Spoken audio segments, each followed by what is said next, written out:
I don't know who this man is. I mean, he could be walking down the street. I wouldn't know a thing. Sorry to this man. Hey, finally I broke out that mold. I rejuvenate my soul. I told them demons adios. Cause anytime they coming back like mold, they don't ever really go. They're just waiting by the door. Hey. I can't blame no one for what I chose. Made it bad, of course I know that I'm just reaping what I sowed. Fighting like I'm Bruce Leroy. When my head is underwater, I'm just waiting on the glow. Until it come, the spirits on my top. Devil putting belt to ass. You could be another notch. I get more attention from the fam. Yeah, they checking how I move, but now it's different how they watch. Someone like they waiting for a fall. They're rejoicing if I do, as if I don't know the plot. Don't know the old me is buried alive. I will let you view the body as soon as this post stop. Yeah. See, when you on the right road, the devil takes an avenue to get control of your traction. The soft target, weaker vessel trying to take me out my spirit. I control my reaction. It's easy as the wrong thing being said to each other out of turn. Now we clashing. Surely if I were to give in, everything good in her mind I did would get snatched then. Lord forbid, if I'm not that great and my foot happened to slip and I commit one mistake, tell me you gon' handle me with grace. What about my better deeds? You gon' wipe that all away? See, I pray you never fall, man, but if you ever do, those same balances in place. Remember that while you sitting proud with your feet kicked up as you judge another's case. Are you really in the spirit, or you watch your brother fall, then you go and commentate? Yeah. See, we build a little different. Brotherhood, the last chamber, and that's what we propagate. Yeah. Only leaders in my circles run your mouth like L7s. Niggas moving out of shape. Yeah. We don't never take the bait. See, my logo SOT, that ain't how we operate.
Yeah, we vibing decent though.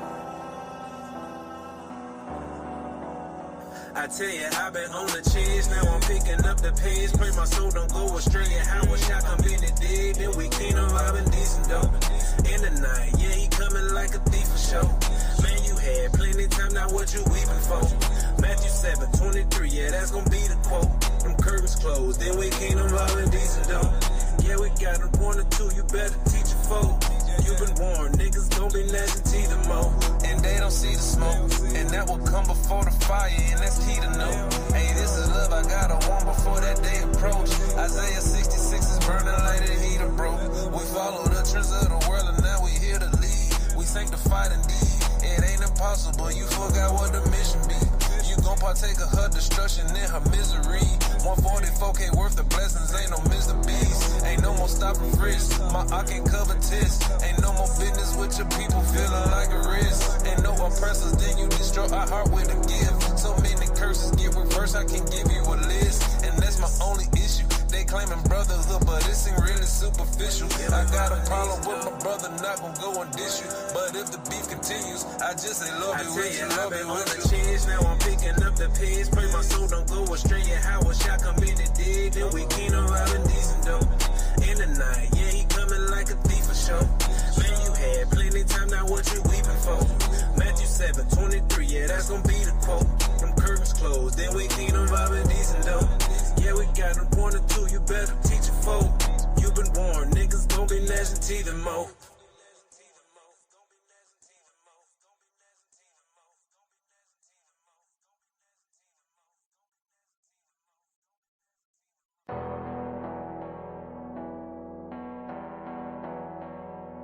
Yeah, we vibing decent though. I tell you, I've been on the chase, now I'm picking up the pace. Pray my soul don't go astray, and how a shot come in the day, then we clean on vibing decent though. In the night, yeah, he coming like a thief for sure. Man, you had plenty time, now what you weeping for? Matthew 7:23, yeah, that's gonna be the quote. Them curtains closed, then we clean on vibing decent though. Yeah, we got a 1 or 2, you better teach a folk. You been warned, niggas gon' be gnashing teeth and more. And they don't see the smoke, and that will come before the fire, and that's key to know. Hey, this is love, I got a one before that day approach. Isaiah 66 is burning like the heater broke. We follow the trends of the world, and now we here to lead. We sanctified indeed, it ain't impossible, you forgot what the mission be. You gon' partake of her destruction and her misery. 144K worth of blessings, ain't no Mr. Beast. Ain't no more stopping frisk, my I can cover tis. Ain't no more business with your people feeling like a risk. Ain't no oppressors, then you destroy our heart with a gift. So many curses get reversed, I can give you a list. And that's my only issue. They claiming brotherhood, but this ain't really superficial. I got a problem with my brother, not gon' go and dish you. But if the beef continues, I just say love you with you, love it with you. Chance, now I'm picking up the pace. Pray my soul don't go astray, and how a shot come in the day, then we keen on vibing decent though. In the night, yeah, he coming like a thief for sure. Man, you had plenty time, now what you weeping for? Matthew 7:23, yeah, that's gonna be the quote. Them curtains closed, then we keen on vibing decent though. Yeah, we got a 1 or 2, you better teach a folk. You been warned, niggas gon' be gnashing teeth and more.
Above All Nations, a brand rooted with our heritage in mind.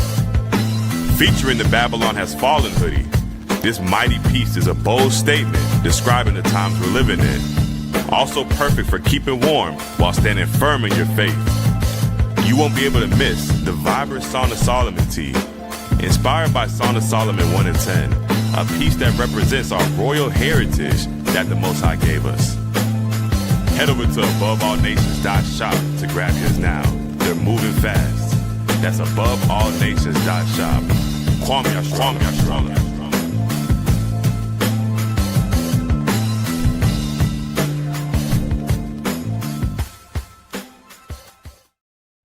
Welcome to Pillars of Rest, where you can find special material for our sisters, by our sisters.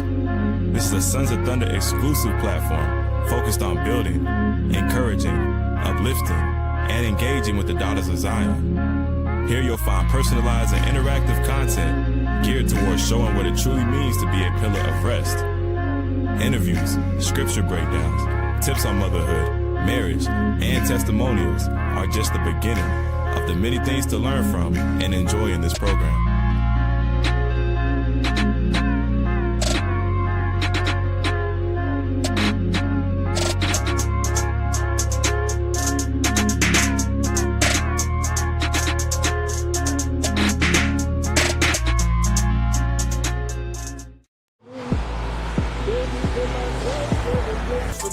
I hope y'all like that. That was Supplication by Roy the Chef. It's dangerous out here. I hope you guys make it home safe.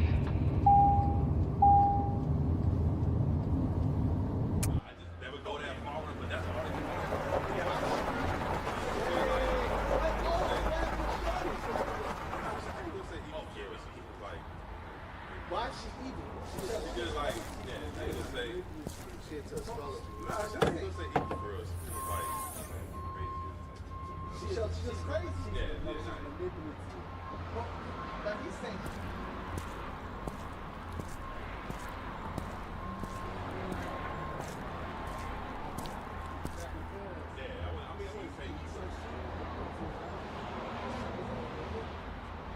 Yo, check it out.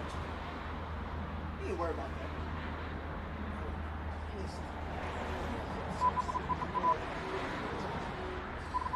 They're gonna show you at the end. So that was that a knocking out that 1 minute. That's probably. Yo, what was that about? Don't worry about it. You wouldn't understand.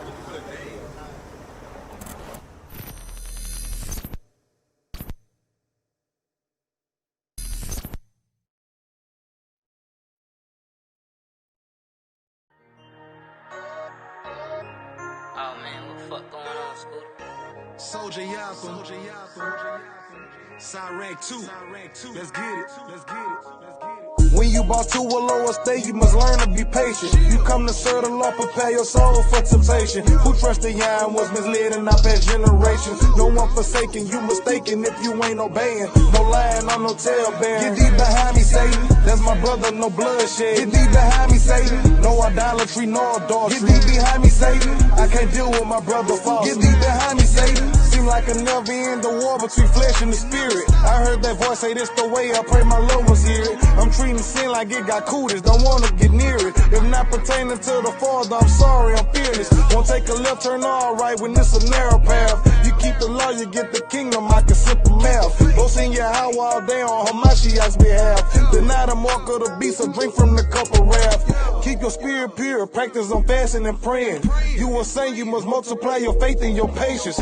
Love thy neighbor as thyself, don't never betray me. And if you're tempted, pray and say, get thee behind me, Satan. When you bought to a lower state, you must learn to be patient. You come to serve the Lord, prepare your soul for temptation. Who trusted Yah was misled in our past generations. No one forsaken, you mistaken if you ain't obeying. No lying on no talebearing. Get thee behind me, Satan. That's my brother, no bloodshed. Get thee behind me, Satan. No idolatry, no adultery. Get thee behind me, Satan. I can't deal with my brother false. Get thee behind me, Satan. I'ma do it how I lost, I got my faculties. And every single precept make my point to value these. Example, humble me. I'm grounded like what gravel be. We law about in any shirt with fringes. That's my casualty. Revelation say the savior color copper be our own. Hate your kind, but front them crackers copper please. Far balance abomination to God, so now obviously give you fair warning. Don't try that angle, that's our size of lead. Off the muscle, not one to just watch it suffer. Don't be respect of persons, any wise rebuke your brother. Prepare myself for tribulations, that which worketh patience. No thinking about being grimy, get D behind me, Satan. Get D behind me, Satan. When you brought to a lower state, you must learn to be patient. You come to serve the Lord, prepare your soul for temptation. Who trusted Yah was misled in our past generations. No one forsaken, you mistaken if you ain't obeying. No lying, I'm no talebearing. Get thee behind me, Satan. That's my brother, no bloodshed. Get thee behind me, Satan. No idolatry, no adultery. Get thee behind me, Satan. I can't deal with my brother false. Get thee behind me, Satan.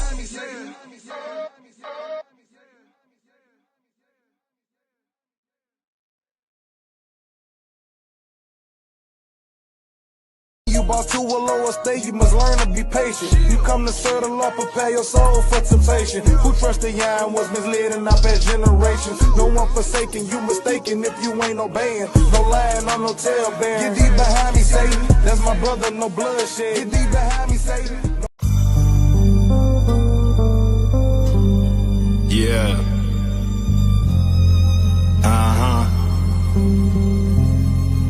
Yeah. Yeah.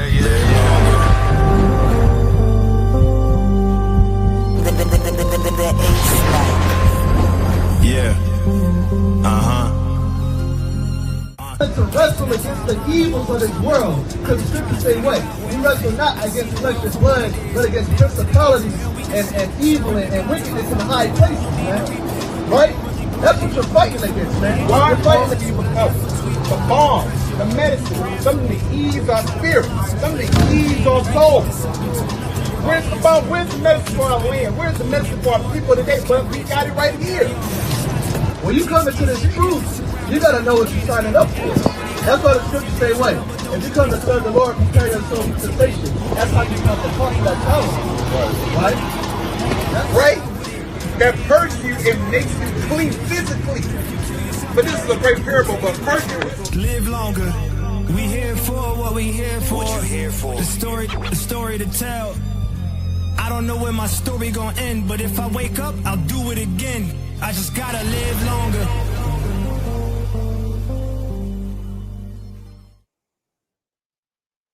Shalom, shalom, shalom, family. Shalom. We are back. We are back. Another Tuesday. All right. I'm your host, Captain Kaya Bonloya, with brother Captain Kaya Bonloya.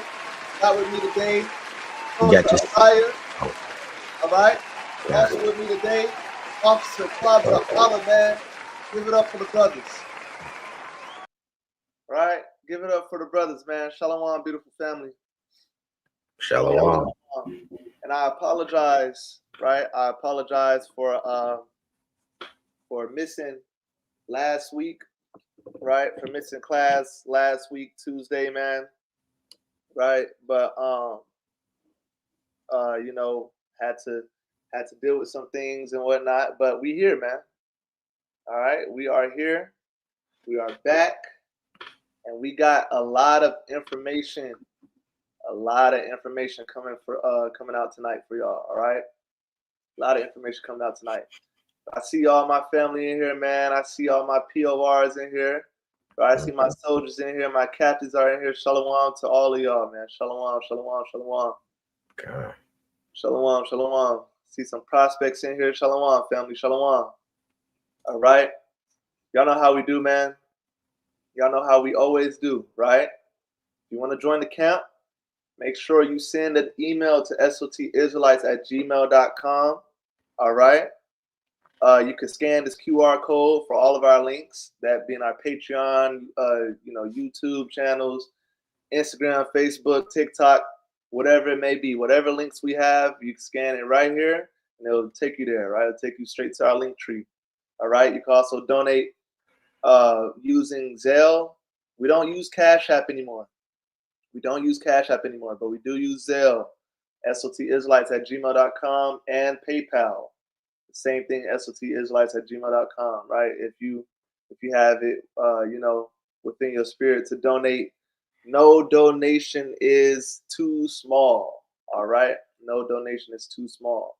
All right. If you're a sister and you would like to be a part of the body, please email pillarsofrest@gmail.com. All right, please email pillarsofrest@gmail.com if you're a sister and would like to put your brick in to building up the Most High God's nation. All right. Make sure that you are checking out our Patreon. I personally dropped 2 new Patreon videos on there. All right. I think y'all should definitely check those videos out, man. But not only mine, make sure y'all check out all the brothers' videos. Check out the soldiers' videos. Check out the officers' videos. Check out the captains' videos, right? So you got standard package, $15 a month, right? You get consistent edification from soldiers, live stream feast days and photos and social updates and exclusive events. The Pillars of Rest tier is this. You get all the same things in the standard package, but you also get exclusively tailored lessons for our Israelite sisters, man, and the sisters Telegram chat, right? So that's access to Sons of Thunder as a sister. Because for a long time, we used to say there are no sisters in Sons of Thunder Israelites. Well, this is your way to be a part of it, right? So you got to join the Pillars of Rest, all right? They do some great work, and they got some great things planned for y'all for Tabernacles, man. So make sure y'all tap in, all right? When the Eventbrite is released, we will be pushing that to the forefront. So make sure that y'all get y'all tickets early once the Eventbrite is put out, all right? Also, make sure if you want more bang for your buck, get the elite tier, $35 a month. All right, you get all of this content right here, and you also get tribal fitness and captain's corner, right? It's videos, it's exclusive videos from SOT leadership. Lots of edification coming out from the leadership, man. And then if you want to, if you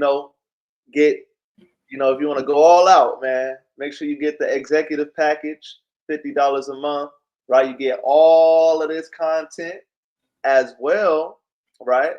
As well as free SOT Patreon apparel and merch. You get access to all the standard Patreon content, access to SOT Finance Telegram with tutorial. You get the IDC web store discount. You get access to the SOT web store. Yes, we do have an SOT web store. And you get discounted SOT event access. So you already know Tabernacles is coming up. All right. If you want a good discount on Tabernacles, man, become an executive member. And you also get one monthly video request. All right. So you can send in a request, about whatever topic you may have in your mind, and the brothers would definitely make sure that your request is met. All right. Make sure you're checking out all of our classes too, all of our channels, Bay Area, Alabama, DC, Florida, SOT Koshash. Y'all already on my channel right here, right? So make sure that y'all checking out all the channels and the classes. All right. Because we got the SOT after hours, the quiet storm after every Sabbath class, right? As soon as the elder ends the Sabbath class, Captain Shalimar goes live on the Bay Area channel. SOT after hours, the quiet storm, man. Got Q&A session. It's a really good vibe too. He got the music playing in the background with the city and everything. It's really like a radio show, man. All right. He has some really good classes. All right. Last but not least, make sure that y'all are keeping up with the Most High God's feast days. All right, we just got done with celebrating the 6th month, the coming in of the 6th month, August 22nd. We had a really good turnout for New Moon. All right, it's really nice fellowship in the spirit. Really good food that was served. So make sure that y'all come feast with us, all right? Send an email to sotfeastday@gmail.com if you want to feast with us, man. All right? We love to see y'all show up for the Most High God. All right? Now, without further ado, right? Without further ado.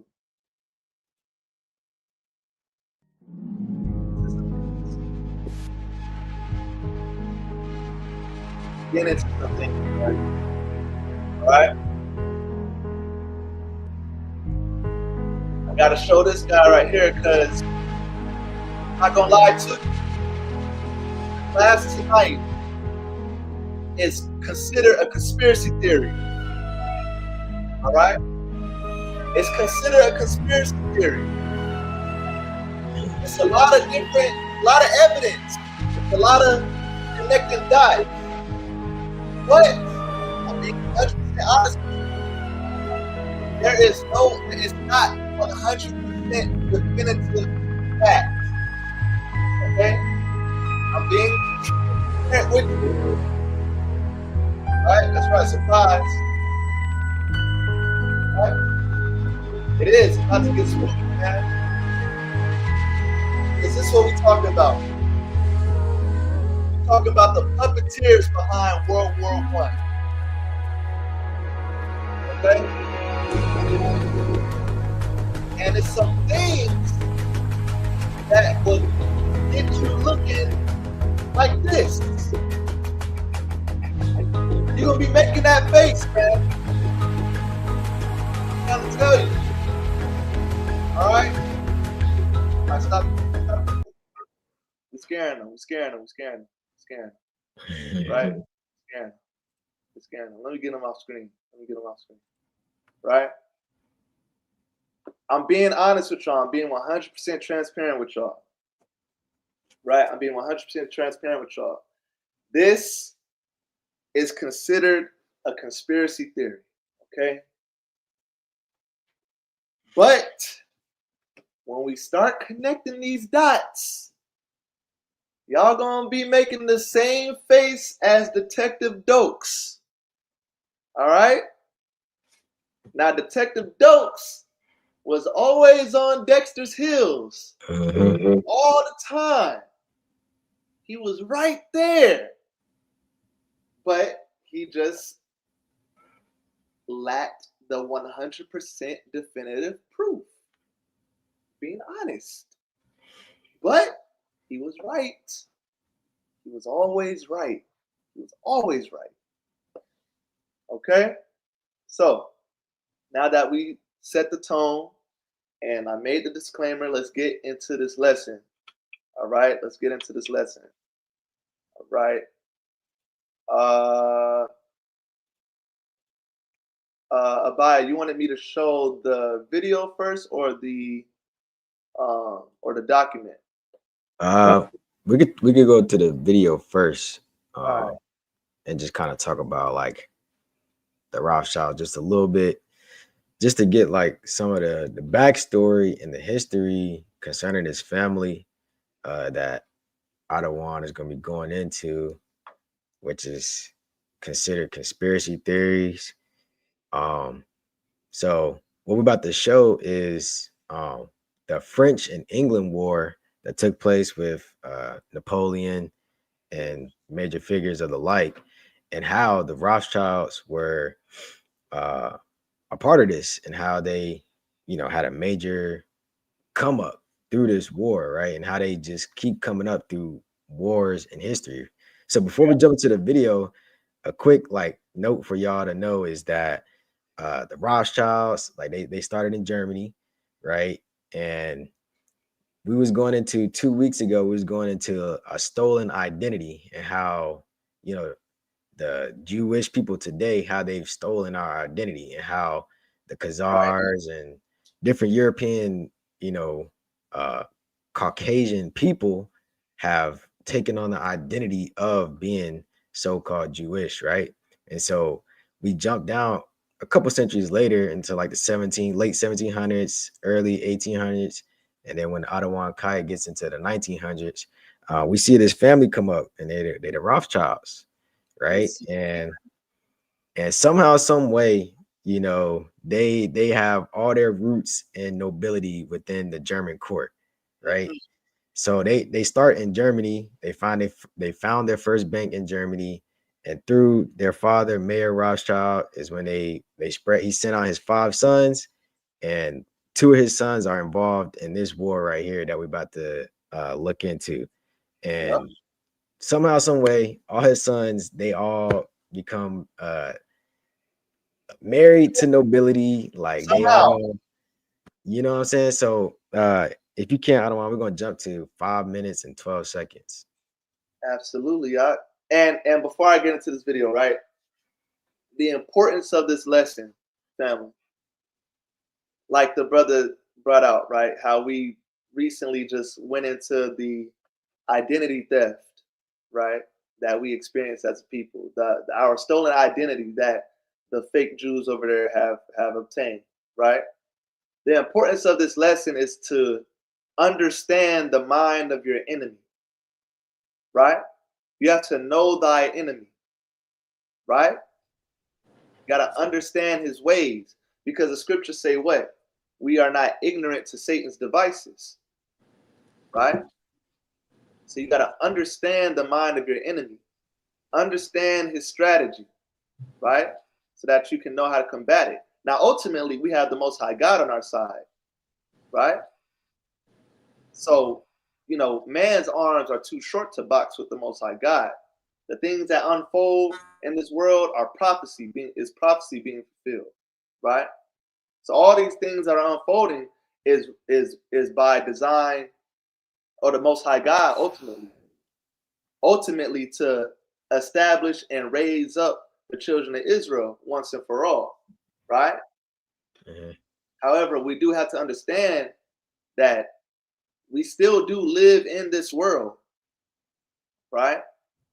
So we have to know how to navigate it as well. That's why the scriptures say, what?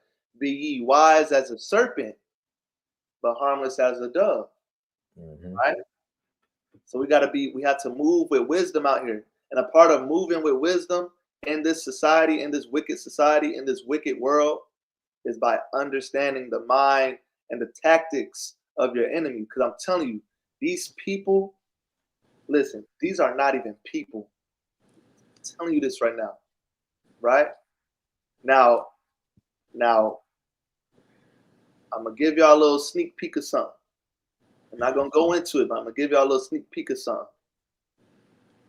Captain Asha Allah might be featured on a C4N class. And he got some stuff that he's going to bring out. And when I tell you, your enemy is vile. Your enemy, they are monsters. They're not even people. They are monsters. They are the most wicked of all the earth. I'm telling you this. The scriptures are true when it says that which is made crooked cannot be made straight. All right? Now let's get into this. What time do you want me to go to? You can go to 5 minutes and 12 seconds. And we're going to let it play to like 6 minutes and 36 seconds. All right.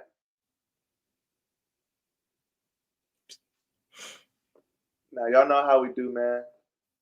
Y'all know how we do. Hold on, let me skip that. So this is the French-England War. The Rothschild sons are playing on both sides of the war. And we're about to understand how they did it and how they was able to come up millions and billions of dollars off of this one war. Right. Ready? Counter one.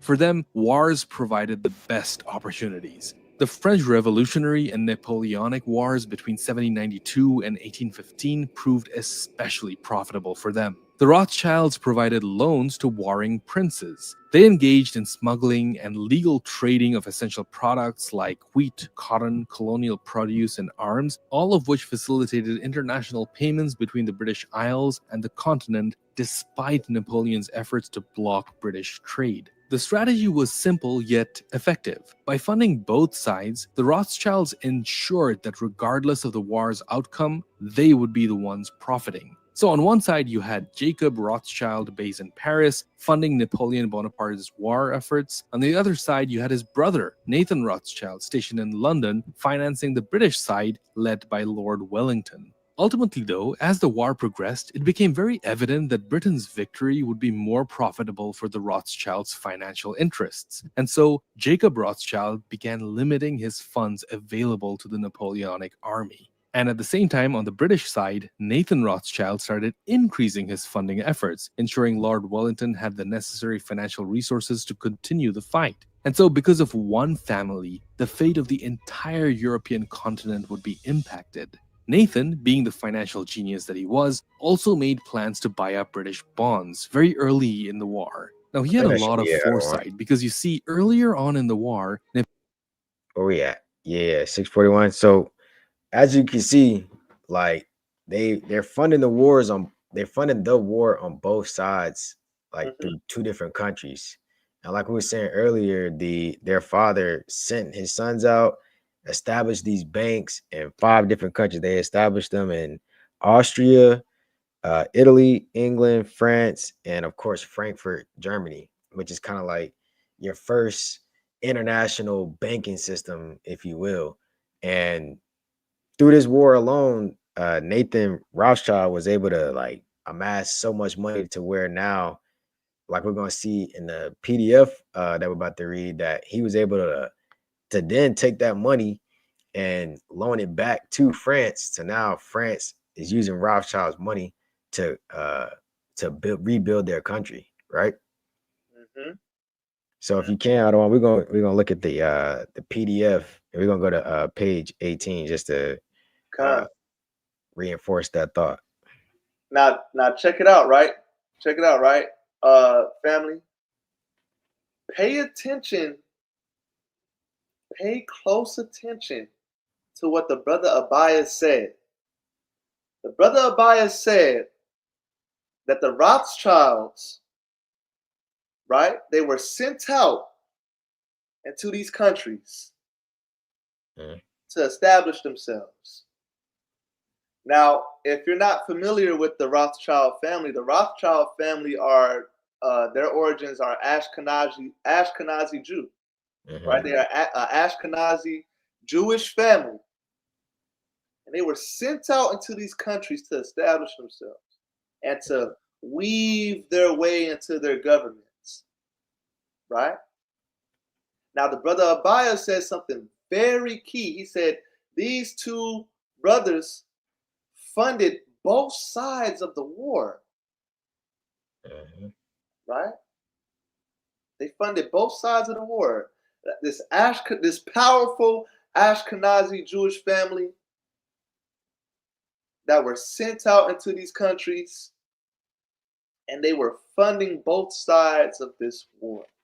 Y'all gonna see it's a theme. Y'all gonna see a theme play out. Right? This is the page that you wanted? You gonna scroll back to like page 18. Let's just say 18. You see I say 60? Okay, page 18. Yeah.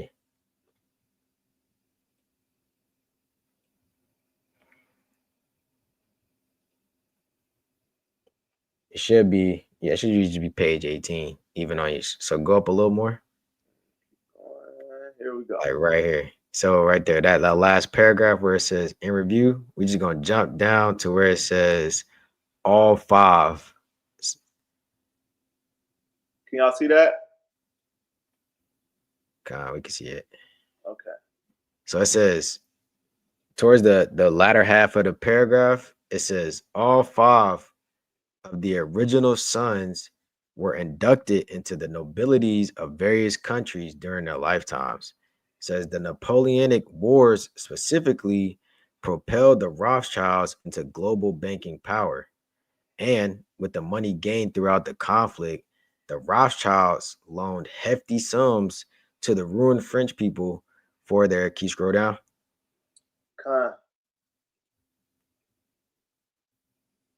For their reconstruction, right? So, and it says, and so France was reborn in its cradle, this time to be raised anew by their father, the Rothschilds family. And then France, like any daughter of the Rothschild, was then ordered to marry her cousins. Then it says the post-war period in the early 19th century marks the rise of international finance, banking, And so France became tied to Britain, Britain to Italy, Italy to Spain, Spain to Germany, which is where all the families were with their banks, right?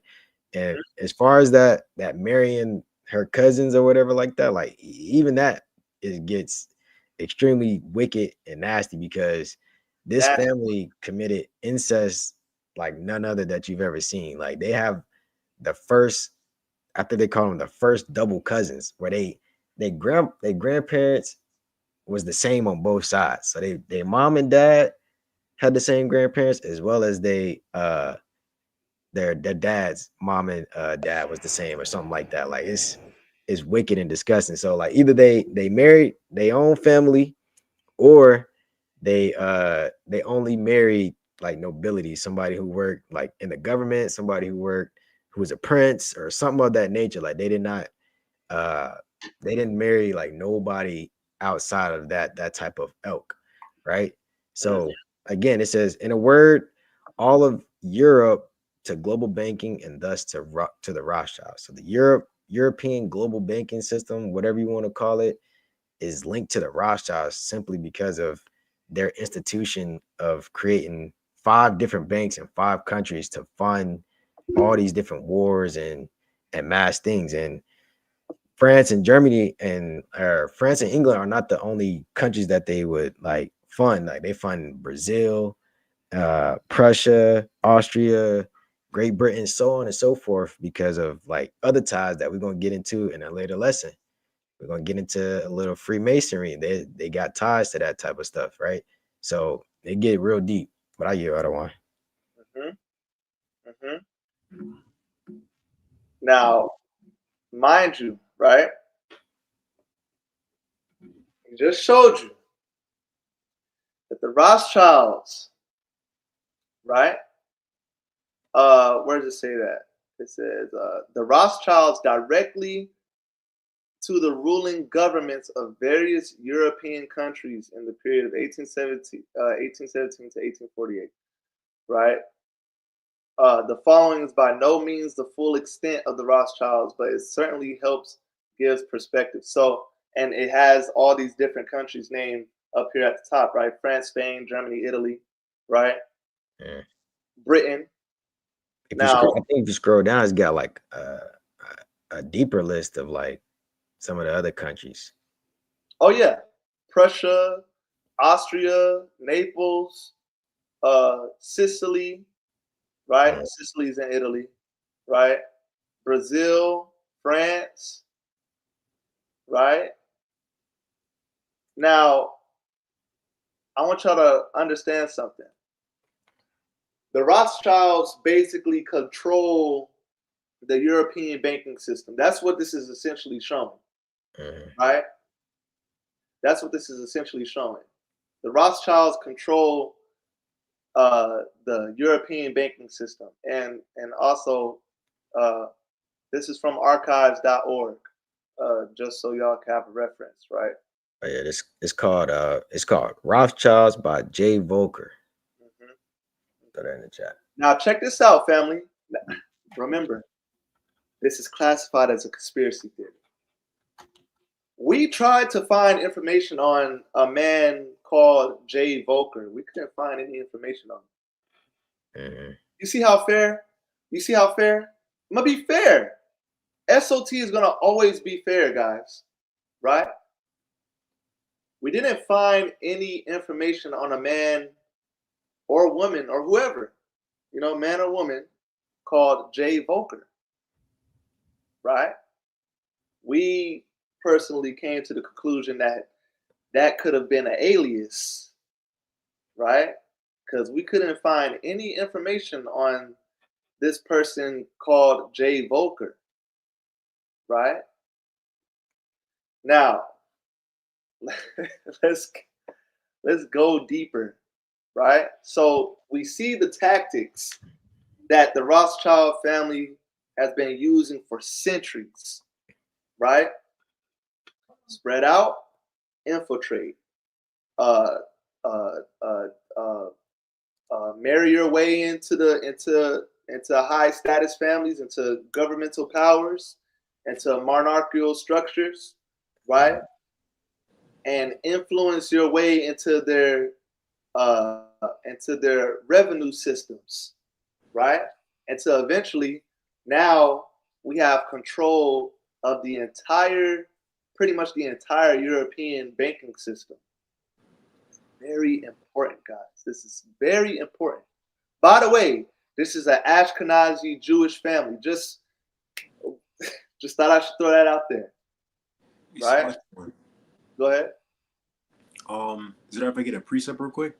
Go ahead, bring it out. Bring it out. Can we get Job chapter 9 and verse 24 real quick? Well, two precepts. Job 9 and 24 as well as Proverbs 11 and 18. Because it's this, somebody may not understand the importance of what we're getting ready to go into, but the scripture says certain things that, of course, that matters a lot, right? We all claim to believe in the Bible, but the Bible teaches us very particular things that, of course, we got to take heed to. And of course, we got to know and we got to be attentive of. Like I don't want to say earlier, we can't be ignorant to Satan's devices, right? So we got to know who he's working through. Let me get Job 9 and 24 real quick. Guys, the book of Job, chapter 9 and verse 24. The earth is given into the hand of the wicked. He covereth the faces of the judges thereof. If not, where and who is he? So what we're getting ready to go into is going to make it plain. If not where, then who is he? Right? Because we're going to be identifying who the wicked is through, of course, of the actions that they displayed, right? Because the earth is given into their hands, right? Who's really in charge when it comes to all these things? Of course, it's the Most High God, but who is he using in order to put forth his will in the work, right? Let me get that in Proverbs 11 real quick. Let's just go into, because we're going over the tactics of the wicked, right? What is it that they do? How is it that they operate? And do these things line up with scripture? Yes, they do. Let's read that in Proverbs real quick. What you want? Proverbs 11 and what? 18. It's the book of Proverbs, chapter 11 and verse 18. The wicked worketh a deceitful work, but to him that soweth righteousness shall be a sure reward. So the wicked, of course, the earth is given into their hands, right? They doing whatever they want with it, right? But the way that we identify them is, of course, we're seeing throughout, of course, these actions, the way that they sent in their sons, right, to marry into nobility. And of course, they usurping, they're overthrowing the states of these countries, right? They work that deceitful work. And of course, that's a sure identity or a sign of the wicked, right? And the Bible shows us that. I yield on that point. Amen. Every time something suspicious. Now, I wonder, are y'all's eyebrows already raising? Right? Are y'all already looking like Detective Dokes right now? Y'all already making this face? I wonder. Stick around. Right? Let's go deeper, right? Let's go deeper. First things first.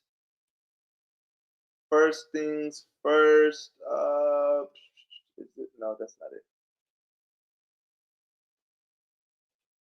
I got so many tabs. I have like mad tabs, y'all. All right. Now, check this out. Right? Check this out. Let me zoom in. Like I said, guys, I got so many tabs. So forgive me. All right. This guy is important. John Jacob Astor IV. Check out his lifetime. Born in 1864, but died in 1912. Now, for all my historians in the chat, what happened in 1912? What significant event happened in the year 1912? Don't cheat. Don't cheat. What significant event happened in 1912? Anybody? Does anybody know? For my historians, what significant event happened in the year 1912? right? There you go, Elon. Prospect, quick with it. The Titanic.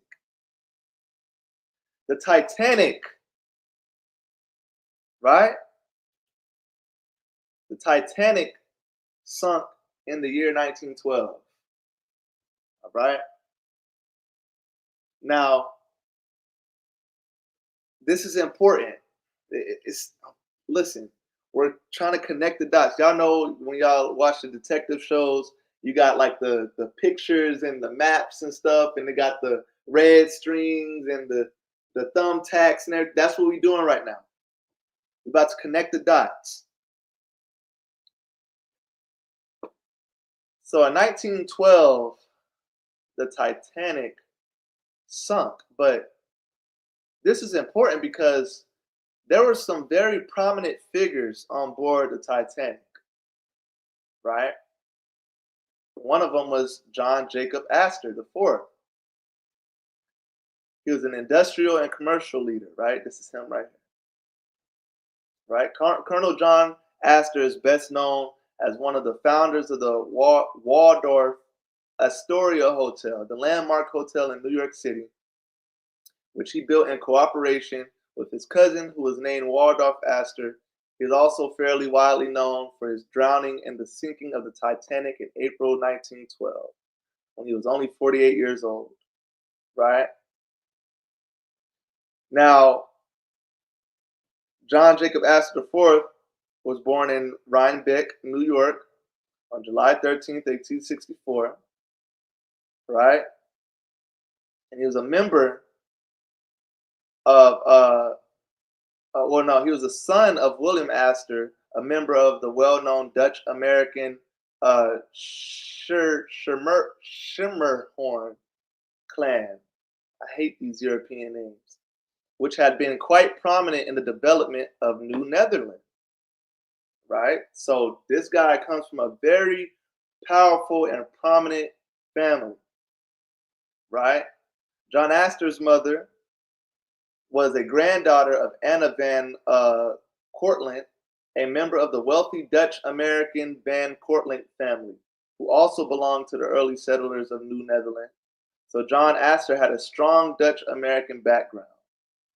He was educated at St. Paul's School in Concord. He was accepted and attended Harvard University. It's not clear if he graduated, right? He spent 3 years abroad from 1888 to 1891. And when he was in his early 20s, upon his return, he took up the task of managing the family fortune, which largely consisted of real estate. He became a real estate developer himself. In 1897, he built the Astoria Hotel adjacent to the Waldorf Hotel, which had been built by his cousin, William Waldorf Astor. Subsequently, the two hotels merged into what until today is known as the Waldorf Astoria Hotel.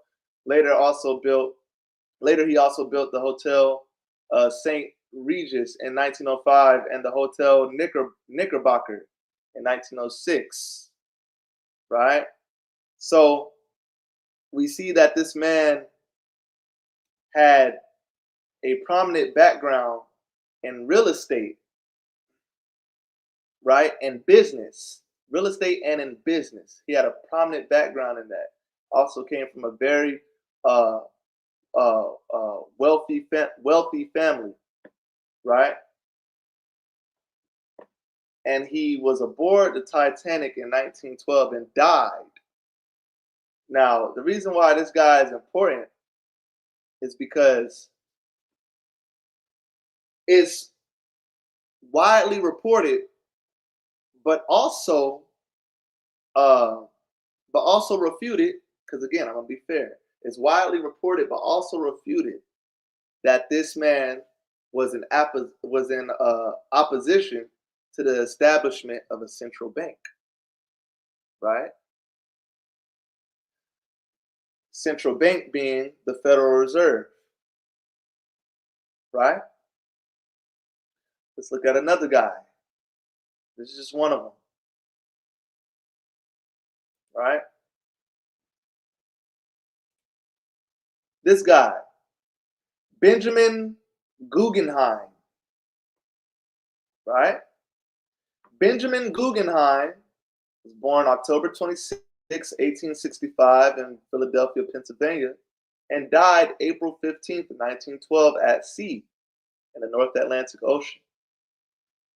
The Titanic, right?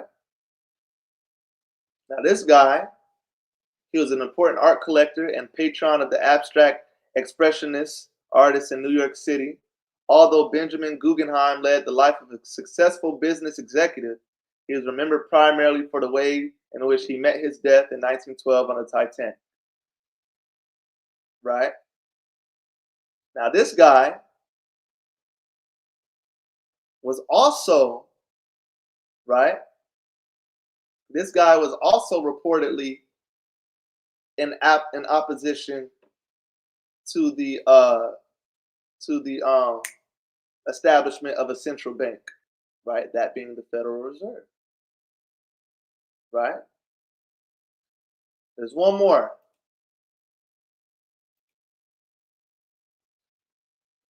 This guy right here. Let me scroll up. Right? This guy right here. Isidor Strass. Right? Let me find where. Let me go back up.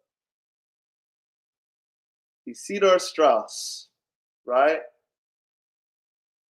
In 1888, Isidor and Nathan acquired a percentage of R.H. Macy and Company, and by 1896, they had gained full ownership of the department store. So y'all know of Macy's, right? He had ownership of Macy's, right? Isidor served for a short time in the U.S. House of Representatives. It's very important, right? Because the Federal Reserve Act, which was passed in 1913, right, had to go through the House of Representatives, like any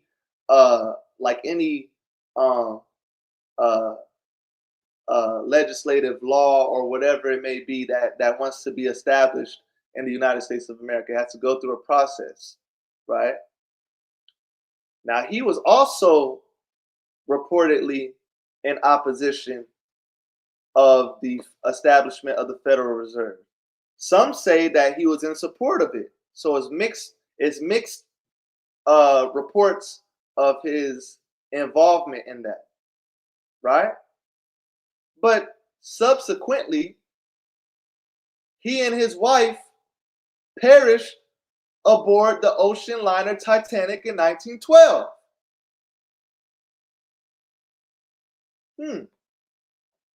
So we got Isidor Strass, we got Guggenheim, and we got John Astor IV. All reportedly in opposition to the establishment of a central bank, that being the Federal Reserve, but all coincidentally perished the same fateful night, right? On the same fateful year, 1912, in the same fateful place, the North Atlantic Ocean.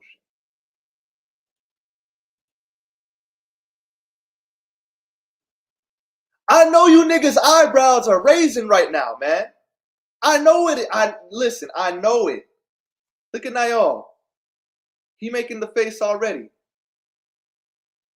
Right? They weren't only Confederate against us, but also themselves. Exactly, Ike. Exactly. The scriptures say that they will eat their own flesh. The Most High said he will cause them to eat of their own flesh. Right? These are greedy, evil bastards. I'm telling you this. Right? Now look at this guy. Look at this guy. J.P. Morgan. Who knows of J.P. Morgan? Doesn't that name sound familiar? Let me look in the chat. Sounds very familiar. Let me look in the chat. Y'all know about J.P. Morgan? What y'all Negroes know about J.P. Morgan, man? Hey, exactly. It's Ptolemy all over. Give this brother a hand, man. Hold on, man. Give this brother a hand, man. Right? Give this brother a hand. It's Ptolemy all over again. This is Esau's strategy, guys. This is Esau's strategy, family. Right, Chase Bank. Exactly. Money. Like Mr. Krabs. This is their strategy. They infiltrate, they set themselves by you, and then they overthrow you. That's how they do it. This has been done since antiquity. This is how they operate. Akim, Aqua, this is how Esau operates. This is why Sirach chapter 12 says, never trust thine enemy. Never, ever, ever. Never. Look how slimy they do each other. They slime each other out like it's nothing. So how are they going to treat you? It's no new thing under the sun. Exactly, Ak. It's no new thing under the sun. This is how they do. I'm telling you this.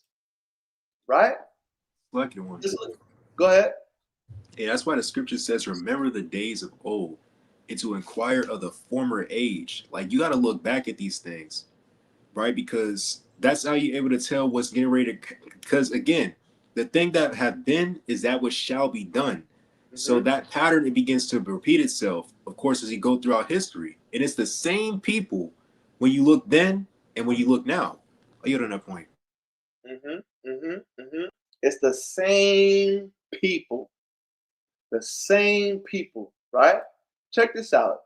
J.P. Morgan, right, was an American financier and industrial organizer, one of the world's foremost financial figures during the two pre-World War I decades. Remember what this lesson is titled, right? My mouth's not working. Remember what this lesson is titled, man. The Puppeteers behind World War I. Right? Let's read on. He reorganized several major railroads and financed industrial consolidations that formed the United States Steel International Harvester and General Electric corporations. Right? He was the son of a successful financier, Junius Spencer Morgan. John Pierpont Morgan was educated, which is J.P. Morgan. He was educated in Boston at the University of Göttingen. God, these European names, bro. He began his career in 1857 as an accountant with the New York banking firm of Duncan, Sherman and Company, which was the American representative of the London firm George Peabody and Company. In 1861, Morgan became the agent for his father's banking company in New York City. During 1864 through 1871, he was a member of the firm Dabney and Morgan and Company. And in 1871, he became a partner in the New York City firm of Drexel, Morgan and Company, which soon became the predominant source of U.S. government financing. This firm was reorganized as J.P. Morgan and Company in 1895, and largely through Morgan's ability, it became one of the most powerful banking houses in the world. This is very important, family. This is very key, right? Because of his links with the Peabody firm, Morgan had intimate and highly useful connections with the London financial world. Remember the family that's running these European banking systems, Rothschilds, right?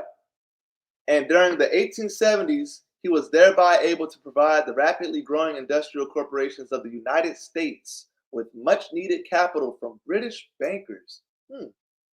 I wonder what bankers those were. He began reorganizing railroads in 1885 when he arranged an agreement between two of the largest railroads in the country, the New York Central Railroad and the Pennsylvania Railroad, that minimized a potentially destructive rate war and rail line competition between them. In 1886, he reorganized two more major railroads with the aim of stabilizing their financial base. Understand the importance of railroad systems, family, especially during this time, during the industrial era. The importance of railroad systems was very key for trade, right? Very key for trade and commerce and money, right? Railroad systems are key in making money, especially during this time period, during the industrial period, right? Hey, I'm pretty sure too. I'm pretty sure. I haven't looked into them, but I'm sure they do. I would not be surprised, right? Yeah, it is like the damn Born Identity movie, man. Listen, it gets deep, man. It's deeper than this. It's deeper than this whole lesson. I'm telling y'all, it goes, like Kendrick said, man, the rabbit hole goes deeper, man. All right? When you start going into APAC and listen, the rabbit hole gets deep, all right? Sometimes I'll be at work not doing my work because I'm researching stuff on my work computer. I gotta stop doing that. I gotta stop researching stuff on my work computer. Yeah, they're gonna get you up out of there. I don't want. Get me up out of there. I already work within the federal government. They're gonna, you know what I'm saying? But I don't care, man. I don't care, man. Because I'm about the Most High's business, man. All right? I'm about the Most High's business. No matter how I go out on this earth, man, whether it be in violence or whether it be in peace, I will not fear death. All right? God. I fear the Most High God, man. It's the only one I fear. Let's keep reading though, right? I'm gonna skip down some. So like you want me to read for you so you can break it down? No, I want to. Yeah, you can, but I'm gonna skip down some. I want to go to. Here we go. Start at during the depression that followed. God, it says during the depression that followed the Panic of 1893, Morgan formed a syndicate that resupplied the U.S. government's depleted gold reserve with $62 million in gold in order to relieve a treasury crisis. Listen, this is important. Read that part again from the top.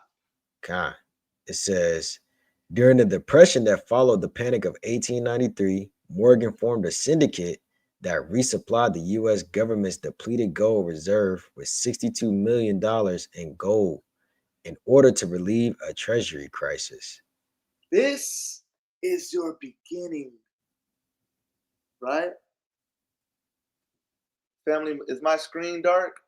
Can y'all see me? I really can't do anything about the lighting in here, man. I don't know what happened to my camera light. I don't know. You know, my rib be using it because she be taking pictures and stuff, you know, but I can't find it. I don't know what happened. Go ahead. Do you want to read that page 22 of the PDF? Because it says exactly this too. Yes. In the mouth of 2 or 3 witnesses, let every matter be established. God. Right? Look at this, guys. Look at this, guys. You scroll down. Right in there. Look at this, guys. The modern U.S. Treasury also comes from the Rothschilds to J.P. Morgan and the Rothschild and Company.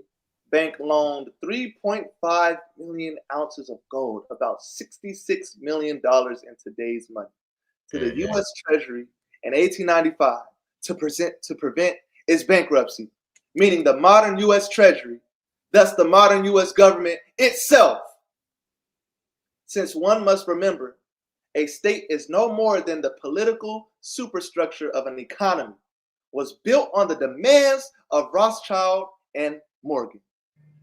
It feels apt then to quote what a certain Joseph Stalin observed from the other side of the world. Under capitalism, the masses do not, nor can they ever really participate in governing their country. Even under the most democratic capitalistic regime, governments are not set up by the people, but by the Rothschilds, the Rockefellers, and the Morgans. Whoo, that's cold. Yeah. Saying the exact same thing. Whoo. You gotta play the music now, the one.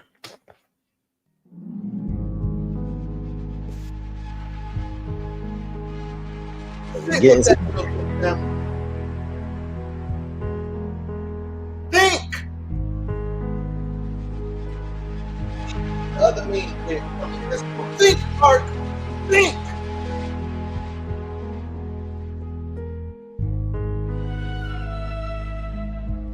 I need y'all to think, family.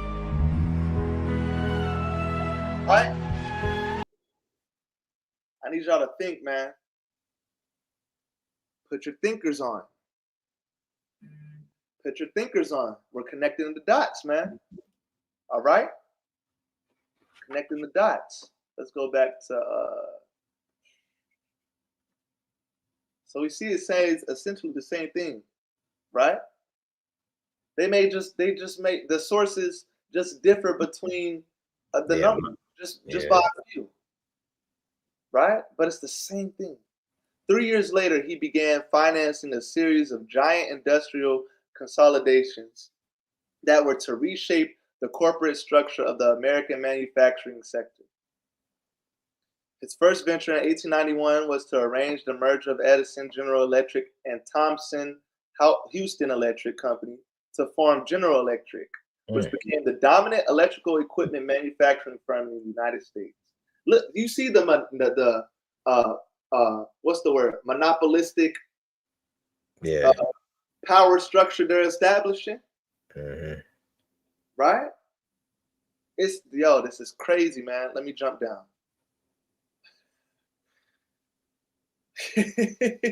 Now remember, family, we looked at these three fellows, right? We looked at John Jacob Astor IV, right? We looked at Benjamin Guggenheim, and we looked at Isidor Strass. All three very, very prominent businessmen who reportedly were in opposition to the establishment of the Federal Reserve. And they all died aboard the Titanic in April 1912. Who owned this vessel? Can you start in 1902, Ak? It says, in 1902, Morgan brought together several of the leading agricultural equipment manufacturers to form the International Harvester Company. In that same year, he organized, with less subsequent success, the International Mercantile Marine, an amalgamation of a majority of the transatlantic shipping lines, notably including White Star. Come on. In April 12th, Morgan had a booking on the maiden voyage of White Star's Titanic, but was forced to cancel, reportedly because of an illness. Hold on, man. Hold on. Yeah. Wait, I can't. There we go. Come on, man. Come on, man. That man was sick on the biggest day ever. Ain't no way, boy. Sick or not, I'm getting on, right? Ain't no way, boy. Boy, ain't no way, boy. Boy, ain't no way, boy. Listen, family. Look at it. In that same year, he organized, with less subsequent success, the International Mercantile Marine. And dang, that is a hard word to say. An amalgamation Amalgamation. Amalgamation. An amalgamation. An amalgamation, thank you, of a majority of the transatlantic shipping lines, notably including White Star. So what this is saying in simple terms, family, is that he owned White Star. Right. Because he owned a majority of the transatlantic shipping lines. Mm-hmm. And it says notably including White Star. Now, by his ownership of White Star, he subsequently owns the Titanic vessel. Right. These three men aboard the Titanic, these three prominent men aboard the Titanic died. Mm-hmm. But J.P. Morgan, who was scheduled to be on his own vessel, reportedly couldn't be on because of an illness. Right. Listen, I don't know. I don't know about y'all, but I don't believe that man was sick. All right. Like, come on, man. This is Esau we talking about. Right. This is Esau we talking about, guys. That man wasn't sick. He knew exactly what he was doing. Right? He knew exactly what he was doing. Let's keep reading. God. It says Morgan successfully led the American financial community's attempt to avert a general financial collapse following the stock market panic of 1907. Remember, he invested gold back in, right, to prevent this. Right. Right. The establishment of the Federal Reserve, right, was the establishment of the Federal Reserve was really like a smokescreen to put on a charade of, well, we're trying to make sure that this doesn't happen again, that this collapse doesn't happen again, right? And the establishment of this central bank was helped spearheaded by J.P. Morgan, which we just read in the document from archives.org by Jay Volker, right? There's a little more I want to read in this. Keep going. And then we're going to move on to the next one. It says he headed a group of bankers who took in large government deposits and decided how the money was to be used for purposes of financial relief, thereby preserving the solvency of many major banks and corporations. Having ceased to undertake large industrial reorganizations, Morgan thereafter concentrated on amassing control of various banks and insurance companies. Through a system of interlocking memberships on the boards of companies he had reorganized or influenced, Morgan and his banking house achieved a top-heavy concentration of control over some of the nation's leading corporations and financial institutions.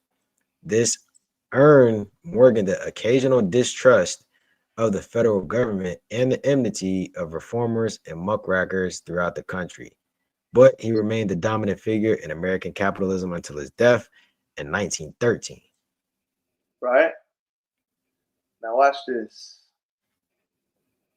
Watch this. Right? Watch this. Right? Because mind you, like I said, he didn't himself outright create the Federal Reserve. But he played a crucial role in the events that led to its establishment, right? Which we see right here in the Panic of 1907, right? Which highlighted the need for a stable central banking system, right? Which led to the passage of the Federal Reserve Act in 1913, right? Look at this, family. Where is it? Here we go. Look at this. Look at this, guys. Okay. Read that. Says The meeting at Jekyll Island. I might have to zoom in. Hold on. Yeah, kind of. It says the meeting at Jekyll Island, November 20th, 1910 to November 30th of 1910. So Now the secret. remember, Oh, Salaki. remember, this panic happened in 1907. All right. Now here's this secret meeting at Jekyll Island. Right? Read it. Con. It says a secret gathering at a secluded island off the coast of Georgia in 1910 laid the foundations of the Federal Reserve System. Why is this so secretive? Why? Why? Mm-hmm. Why? Right. Why?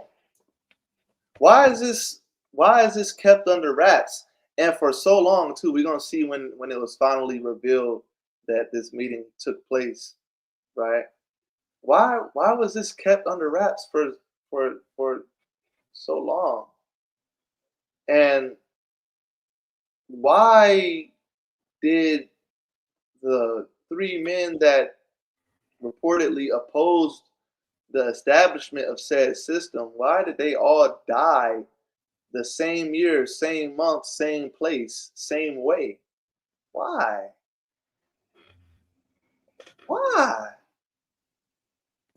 You ever seen that Edomite? Like, wow. Yeah. Why? Let's read. It says, in November 10th, 6 men, Nelson Aldrich, A. P.I. Andrew, Henry Davison, Arthur Shelton, Frank Vanderlip, and Paul Warburg. Wait. I need y'all to remember that name. I need y'all to remember the name Paul Warburg. Right? Keep reading. God. It says they met at the Jekyll Island Club off the coast of Georgia to write a plan to reform the nation's banking system. The meeting and its purpose were closely guarded secrets, and participants did not admit that the meeting occurred until the 1930s. Why they wait? Why they wait so long? Right? What? I mean, if this is to, ensure the successful well-being establishment of the American government finance for the people, right? Because that's what this is supposed to be, for the people, because the panic of 1907 affected the people, right? Why, why all the secrecy if this is supposed to help?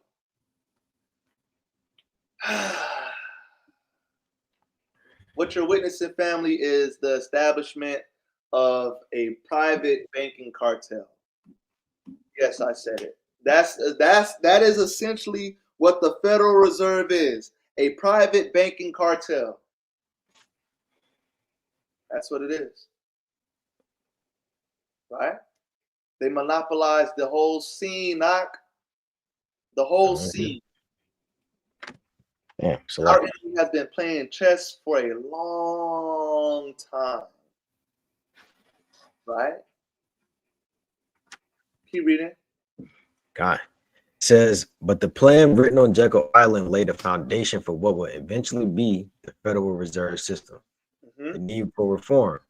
At the time, the men who met on Jekyll Island believed the banking system suffered from serious problems. The Jekyll Island participants' views on this issue are well known, since before and after their conclave, several spoke publicly and others published extensively on the topic. Collectively, they encapsulated their concerns in the plan they wrote on Jekyll Island and in the reports of the National Monetary Commission. Like many Americans, these men were concerned with financial panics, which had disrupted economic activity in the United States periodically during the 19th century. Nationwide panics occurred on average every 15 years.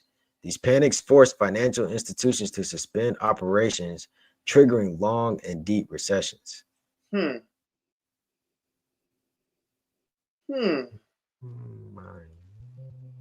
Right? So they held this secret meeting on Jekyll Island. And they wouldn't reveal that this meeting took place until the 1930s. And one of the participants of this meeting, Paul Warburg. Let's talk about Paul Warburg, right? Now, I know y'all may be wondering, well, Kaya, I mean, this is all interesting and everything, but what does this have to do with World War I? Well, we're getting there. What's happening right now is the stage is being set. The scene is being set, right? Think about it, family.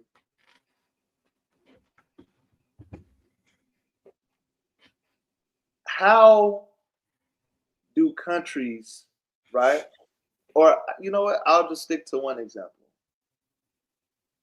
How does America make a mass amount of its revenue? Through what? Let me see if y'all know. Right, it's a domino effect. Through what? How does America make a mass amount of its revenue? Taxes, okay. Yeah, it's a good answer. Taxes. War.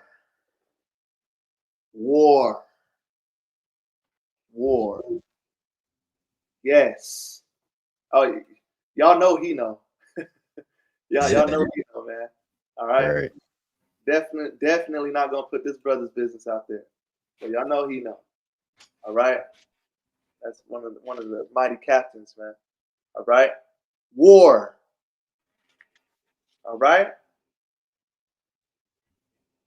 Why do you think the United States invaded the Middle East the way they did? It wasn't for weapons of mass destruction. Come on, give me a break. Give me a break. That's been debunked. There were no weapons of mass destruction over there. Right? They invaded to exploit for profit. That's what you do through war. You exploit. You conquer. Right?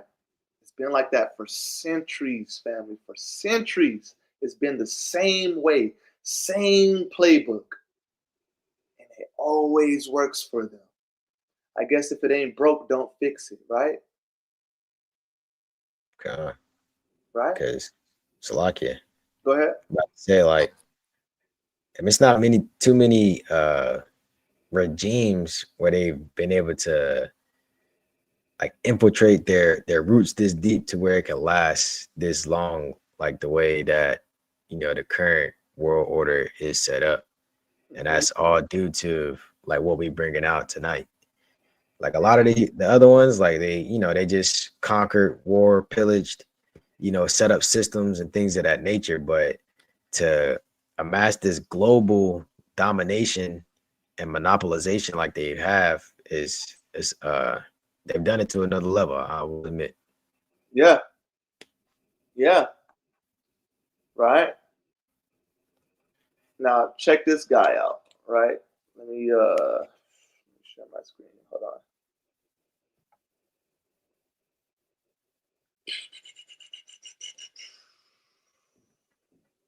Paul Warburg. Paul M. Warburg. Well, could you read that for me, Quadzala? Give you a chance to read. Count to one. This is Paul M. Warburg. Paul M. Warburg was sworn as a member of the First Federal Reserve Board on August 10th, 1914. He was appointed vice chairman, called vice governor before 1935 on August 10th, 1916. He is signed from the board on August 9th, 1918. Warburg was born in Hamburg, Germany in 1868. He graduated from high school in Hamburg in 1886 and began working for an exporting firm there. He then moved on to positions at shipping and banking companies in London and Paris.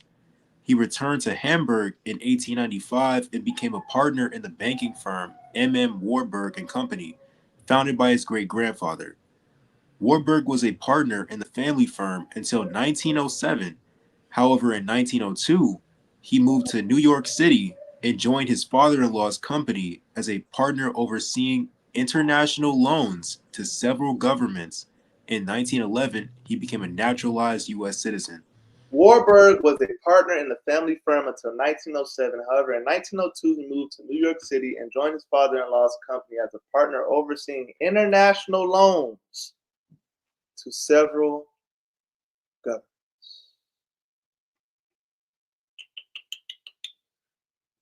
International loans to several governments.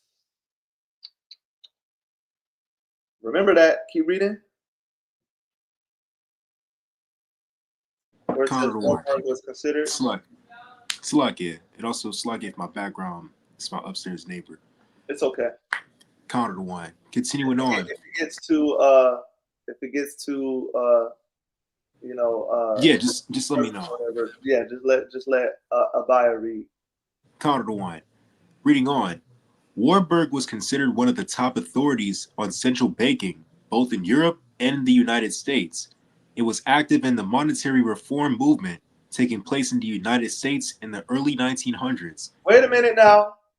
Warburg was considered one of the top authorities on central banking, both in Europe and the United States. Wait a minute, guys. Wait. We got to refresh our memory. Oh, all these European nations, man. All these European nations. Right? Go ahead. But I say if you jump down to page 49, it kind of like got a point concerning this. Oh yeah. Let's get to it, man. We on their next tonight. All right. We on these false Jews next tonight, because family, the Rothschilds again. They're coincidentally they're Ashkenazi Jewish family. The Warburgs as well are Ashkenazi Jewish family, right? Remember, the Rothschilds funded both sides of the war that they were involved in. Oh man, isn't that interesting? Oh wow, look at that. Hey, it get deep on that too. Hey, if y'all really want to get a deep dive, bro, this young got everything. Hey family, I implore y'all to read this document, okay? All right. So yeah, so like right here, right, and then when that paragraph where it says Edmund James, show that full paragraph. But James de Rothschild was the one who provided the necessary funds for the other two. We must study him in slightly more detail. He was an ardent Zionist, born in 1845 to James Mayer and James Mayer's niece, Betty. He had served in the French National Guard in 1870. That is to say, he was among the army that suppressed the Paris Commune. In 1882, he purchased swaths of Palestine to create Rishon LeZion and Zikron Yaakov, continuing to buy Arab territory before donating more than 60,000 acres to the Jewish Colonization Association in 1899. Right. Wow. So, go ahead. So like just to help us understand this a little bit, like what Adawan is about to go into, which is World War I. This is like the back workings of the Rothschild and just the Jewish community as a whole. This is when they created the Zionist ideal to where they put their Jewish people above everybody else, and they're trying to like establish their own Israeli state. Yes. And this is why World War I and all this other stuff is so important because it started way before, like as we're reading, it started way before it actually happened. They just had to set the stage and let everything play out. But read on so we can understand how Warburg was able to just come over into America with no problems because of the Rothschilds. Yes. Yes. Very good. Along with about a sum today worth about $48 billion. That's a lot of money. Yeah. The Jewish Colonization Association used this money, well, between 1900 and 1903. So They created. And when did Warburg move to New York? It said 1902. Oh, let's go right back to it. Oh, man. 1902, he moved to New York City and joined his father-in-law's company as a partner overseeing international loans to several governments. So what the PDF is saying is that the Jewish settlement colonization organization that they created colonies in the U.S. as you read on. Like it says, it further made colonies in the United States, territories of New Jersey, Connecticut, etc., as well as some in Canada, Argentina, and Turkey. So like whenever we think about like the northern states in general, we always think that there's a high concentration of Jews up there, like Philadelphia and New York and New Jersey, and that's because they had whole systems in place for them to come and integrate successfully. See now people think I'm crazy when I say AIPAC runs America, right? If y'all don't know what AIPAC is the American dang, I forget. Hold on, let me pull it up for y'all. Right, I forget the what it stands for. American Israel Public Affairs Committee. That's what AIPAC stands for. People think I'm crazy when I say things like that. AIPAC runs the United States. The state of Israel runs the United States. I need y'all to look into what a lobbyist is. All right? Listen, your politicians are bought. All right? Let me just put that out there. Your politicians are bought. Your senators, right? Your congressmen, right? Your presidents, they are bought by the state of Israel. Okay? They are bought by the state of Israel. Matter of fact, go ahead. I was gonna say in that next paragraph to Theodore Herzl's, like one of his quotes was basically talking about how like the powers at large, how they gonna support Israel just because of the sympathy when he talks about like the Holocaust and stuff like that. Like yeah. Exactly. But it said it started in 1896. So like they've been working since like the late 1800s to set up this grand play so they could come in and take over the land of Israel. That's exactly what's been going on in this country, guys. Right?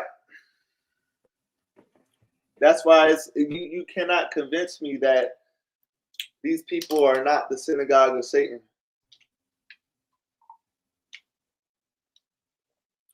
You can't convince me that they're not. Look at how they move, man. Look at how they move, right? I'm gonna read that paragraph you talk about, right? Okay, good. Where is it? Right here? Oh yeah, you can do that's Herzl's quote. All that in blue is Herzl's quote, like concerning the Zionist movement in general. So yeah. Herzl's work is what we intend to focus on. The reader is highly recommended to look at it. It describes the Zionist plan in full detail, including their intention to secure funding primarily from rich Jewish bankers. The first method of raising capital is through big banks. What have we been talking about all night, guys?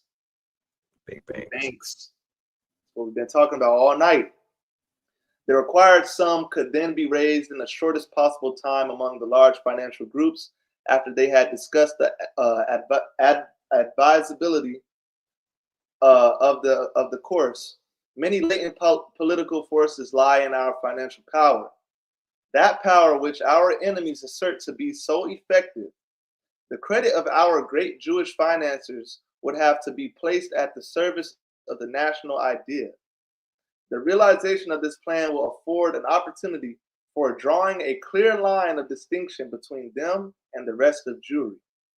The great financiers, moreover, will certainly not be asked to raise an amount so enormous out of pure philanthropic motives. That would be expecting too much. The promoters and stockholders of the Jewish company are, on the contrary, expected to be a good piece of business. Rich Jews who are now obliged carefully to hide their valuables and to hold their dreary banquets behind lowered curtains will be able to enjoy their possessions in peace over there. If they cooperate in carrying out this immigration scheme, their capital will be rehabilitated. He further describes his plan to infiltrate the synagogues, the same ones built by Rothschilds. Our rabbis, on whom we especially call, will devote their energies to the service of our idea and will inspire their congregations by preaching it from the pulpit. They will not need to address special meetings for their purpose. An appeal such as this may be uttered in the synagogue, and thus it must be done. For we feel our historic affinity only through the faith of our fathers. The rabbis will receive communications regularly from both society and company, and will announce and explain these to their congregations. Israel will pray for us and for itself. It's like it that low key exposed they rabbis, because they rabbis is not, they're not doing this just because they love God. They got ulterior motives to where like money's involved, and they gotta push forward certain type of doctrines and rhetoric in order to keep that funding how it's supposed to be. Mm-hmm. Exactly. Right? Let's get back to this. Let's get back to this. The Warburgs. Right? This is crazy, guys. Like, this is so crazy, man. They've been running this same playbook on the entire world for years, man, and it's been working. Right? And check this out. Check out one of the main factors of why it works. It's because they have community purpose. They set a goal, they set a vision, and they stopped at nothing to attain it. Right? They stopped at nothing to attain it. I bet they had their minor differences with each other, between the Warburgs and the Rothschilds and whatnot, and the Rockefellers, right? Yeah. I'm sure they had their minor differences, and J.P. Morgan, I'm sure they had their minor differences, but they had that one goal in mind to set out for and to attain that. And they set out for it and they attained it because they have community purpose. This is something that the Hebrew Israelites are trying to teach you, so-called Black, Hispanic, Native American man, woman, and child, right? To have community purpose and to come together and pull our resources together, right? And support each other and uplift each other, right? That's what we're trying to teach you. But you attack us for what? Why? Have this same energy for these people. And look at the way they're doing it too. Look at how wickedly they're doing it. Look at how wickedly they're moving. We're not moving like that. He's slacking. Go ahead. I had a quick precept real quick. Bring it out. This is the book of Psalms, chapter 56 and verse number 6 real quick. Just to that point as well, it says, they gather themselves together, they hide themselves, they mark my steps when they wait for my soul. Shall they escape by iniquity? In thine anger, cast them people down, O God. Right? Because again, they gather themselves together for the sake of doing evil. They're able to, again, like I don't want to say put their differences aside to avail that, of course, they can usurp authority over the land. But whereas, of course, we're trying to build a righteous and establish a righteous kingdom under the laws of the Most High God, right? But whereas, of course, we trying to tear each other down, and of course, you got that crabs in a barrel type spirit. Whereas the Most High, he's going to cast these people down, and of course, he's going to set us up when, of course, we come back to his commandments. We got to stop trimming our ways to, of course, seek the love of this world, because they learn our ways. They start applying the things that, of course, that we do, right? They start adopting different things that, of course, that the Torah says. Of course, not like as a whole, because they still wicked, right? But of course, they still establish that community purpose, of course, within themselves. And of course, that leaves us, hey, when we still moving like crabs in a barrel, that still leaves us at the bottom, right? So, hey, like I don't want to say, we got to put this stuff behind us, man. And we got to start looking forward towards the future. We got to start looking at the bigger picture with these things. And of course, because that's what they was doing. Now you're on that point. That's right. That's right. We got to look at the bigger picture, man. Because for too long, we've been running a small game, right? We losing this war, guys. You're in the middle of a war and you don't even know. You don't even know it, right? That goes to show you how bad you're losing right now. And the only way to win is to return to the Most High God and keep the faith in Christ. That's the only way to win. I'm telling you this. That's why step one in the solutions of building our community is prayer. Mm-hmm. That will always be the number one step, prayer. Because you have to beseech the Most High God to move on your behalf, to destroy your enemies and raise you up. Prayer. I don't give a damn what your hotep say. I don't give a damn what your black militants say. I don't give a damn what your neo Black Panther says. I don't give a damn. Step one is prayer. Because the Most High God is real. Right? Let's keep reading on in this. We're almost done with this family. Just got a few more things to look into. Right? Where was we at? Here we go. Warburg was considered one of the top authorities. Warburg was considered one of the top authorities on the central banking both in Europe and the United States, and was active in the monetary reform movement taking place in the United States in the early 1900s. Mm-hmm. He gave speeches, published several articles advocating for the establishment of a U.S. central bank, and was an unofficial advisor to the National Monetary Commission, which was established following the Panic of 1907 to study the banking system reform. In 1910, Warburg was one of 6 men, including Senator Nelson Aldrich, to participate in a secret meeting on Jekyll Island, Georgia, that resulted in a plan for a National Reserve Association. Although the Aldrich plan was rejected by Congress, it laid the foundation for the 1913 Federal Reserve Act, which created the Federal Reserve System. President Woodrow Wilson appointed Warburg to the new entity's first board in 1914. 1914. The infamous 1914. Can the family please tell me the significant event that broke out in the year 1914? Who knows? They had been paying attention. If they've been paying attention, what broke out in 1914? Right? What significant world-shaking event broke out in 1914? Right? Remember, the stage is being set. The script is being published. World War I. World War I.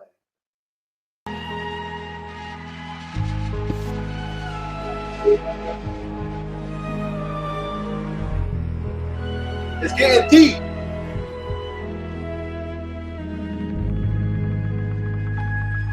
It's getting deep. It's getting dark, but the sun's still out.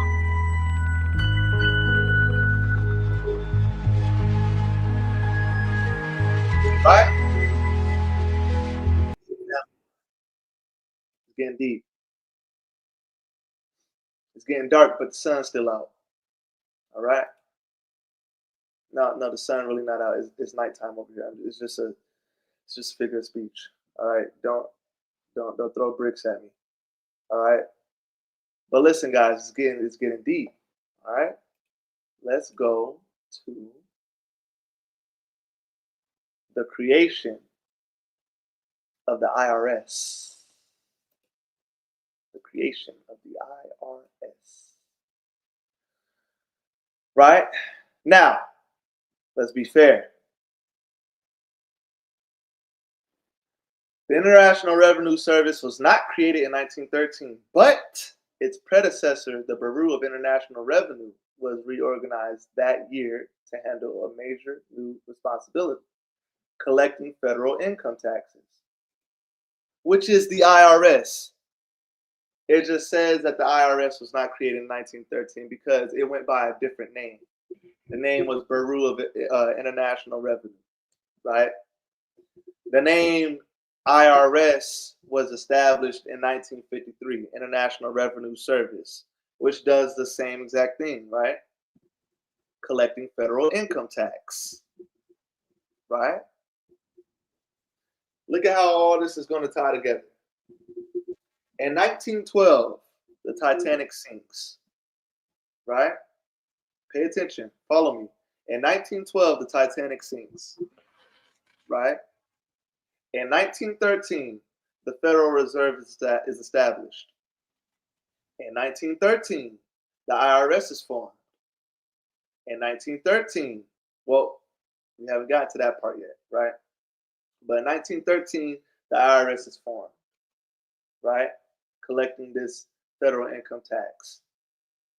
After the creation of your Federal Reserve, who prints your money, right? Who print the money and they lend it out, and you owe it to them. That's how it works. That's how this society works, right? That's what taxes are, right? You owe them this money. They print this money, they lend it to you, and then you owe them with interest at that. So that shows us that the United States dollar became a tool, right? It didn't just become a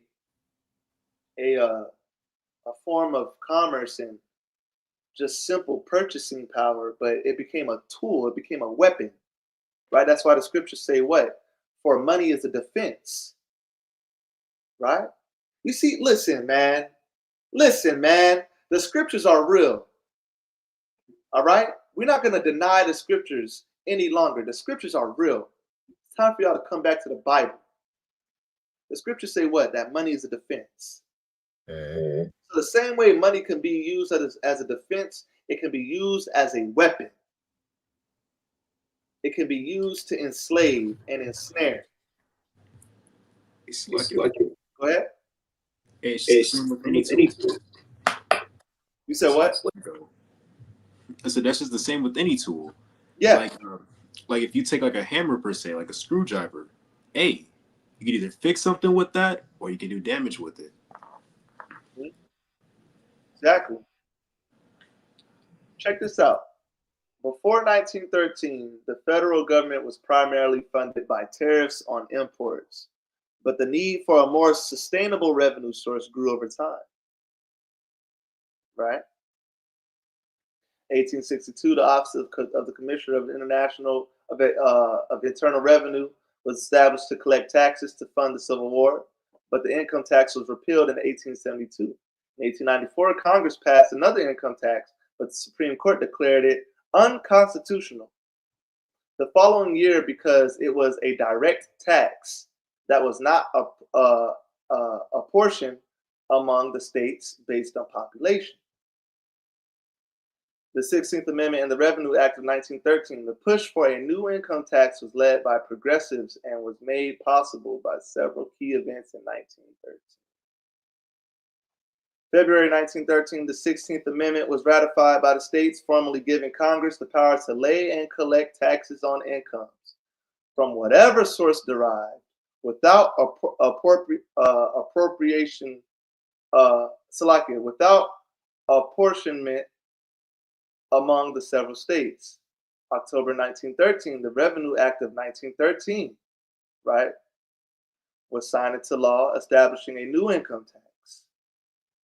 The new tax imposed a modest 1% tax on personal income above $3,000, affecting only a small percentage of the population. To manage this new income tax, the Bureau of Internal Revenue, right, which is the IRS, created a new personal income tax division and a correspondence unit to answer taxpayer questions, right? Then your Form 1040 was introduced for filing taxes, right? The new income tax dramatically shifted how the federal government was funded and permanently expanded the scope of federal power. The creation of a dedication division to collect this new tax laid the groundwork for the modern IRS, which will become one of the most prominent parts of the federal government in the lives of ordinary citizens. The Federal Reserves print the money. The Federal Reserve lend out the money. Right? Now you owe them this money with interest through your taxes. That's why they tax you on everything. They tax you on your food, on your water. They tax you on your paycheck. They tax you on your income tax, right? How are you taxing me on my income tax? Like, you taxing me on my refund. Come on. Remember how I said earlier, this is a private banking cartel, right? That's what this is, man. That's how this system is set up. The system is set up to keep you ensnared in it. That's how they set this up, right? That's how they set this up. Now,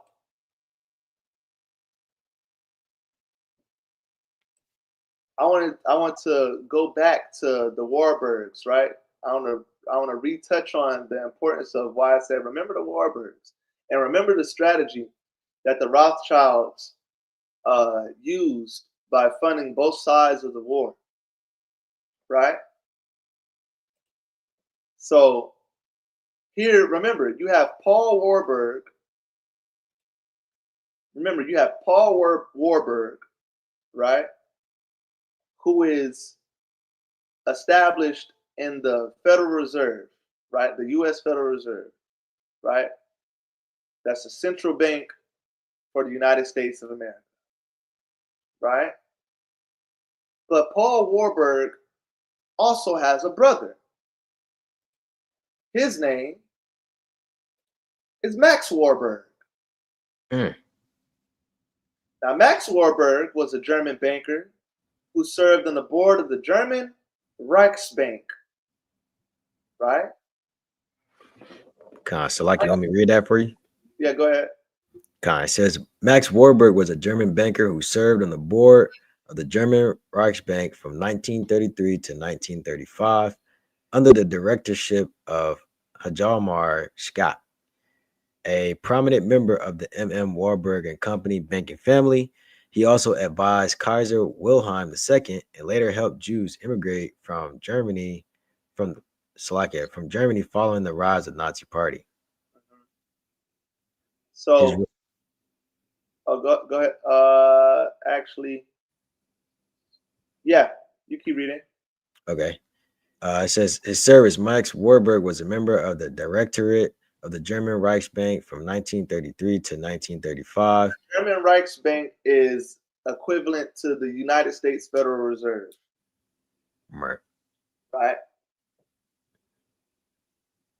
So, on one side of the world, you have Paul Warburg, in the United States Federal Reserve. On the other side of the world, you have Max Warburg dealing with the German Reichsbank, right? Two brothers, both having Ashkenazi Jewish lineage, both having ties to the Rothschild family, right?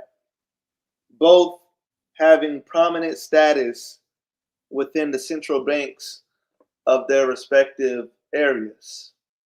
Same playbook, guys. Same playbook. Same playbook. Right? Jump down right here. Financial preparedness. Financial preparedness. It says Marx Warburg. Actually, start at banking career. Banking career. He was a partner in his family's firm, M.M. Warburg and Company in Hamburg, and was a close advisor to Kaiser Wilhelm II before World War I. See? Do you see? Do y'all see now?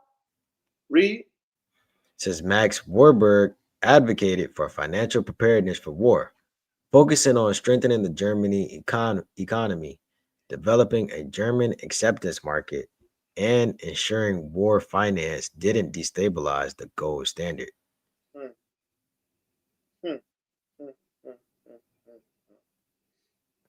Right? So on one side of the war, you have Paul Warburg. On the other side of the war, you have Max Warburg. Two brothers two brothers seem to be the same thing here. Yes, exactly, Ak. It's the same thing. Same playbook, guys. Same playbook. You are witnessing the stage being set for the war, for the First World War. Right? We just have one more to get into before the war breaks out. Just to recap, guys, right? Let me get to this. Right? Just to recap, guys. In 1912, the Titanic sinks, carrying 3 people who were reportedly opposed to the establishment of the central bank. 1912, they all died, right? J.P. Morgan lives. 1913, right? I'm sorry. No, let's start from the beginning. 1910, a secret meeting is held on Jekyll Island that J.P. Morgan and Paul Warburg attend, right? Discussing the establishment of a central bank, that being the Federal Reserve. 1912, the 3 men who reportedly opposed the Federal Reserve or the United States Central Bank, they'd all die. Coincidentally, J.P. Morgan fell ill and didn't board the Titanic. The following year, 1913, the Federal Reserve Act is passed, establishing the Federal Reserve. The same year, 1913, the IRS is formed, right? Income tax. The same year, 1913, the Rockefeller Foundation is established. Now, why is the Rockefeller Foundation important, family? Let's see. Let's look at this. All right. You can start, look at this title, How Rockefeller Created the Business of Western Medicine, right? Now, the reason why the Rockefeller Foundation is important in this story, right, is because of the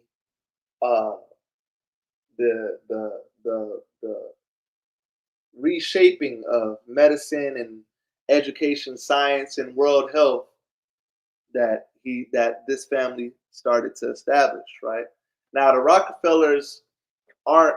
The Rockefellers do not have a Jewish history, right? They have a Protestant and Baptist history, right? They're not. Through my research, the Rockefellers don't have a Ashkenazi Jewish background, right? However, they be of the same ilk. Go ahead. But I said they got a different background that we're gonna get into. That's that, that dark cartel. Right. They have a slightly different background that we're gonna get into. Right.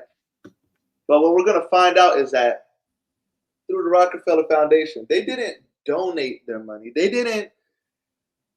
weren't set out to be these righteous philanthropists. No. They bought their influence. That's what they did. Right? And as a result, people are now more sick and more dependent than ever. Watch. Let's get into it.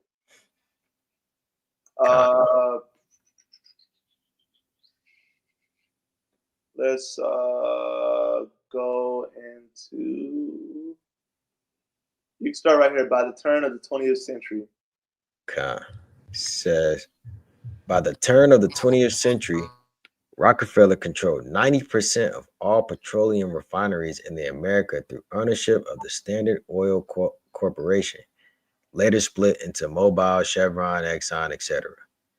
Concurrently, around 1900, the science world was getting excited about new petrochemicals and the ability to create a variety of new compounds from oil.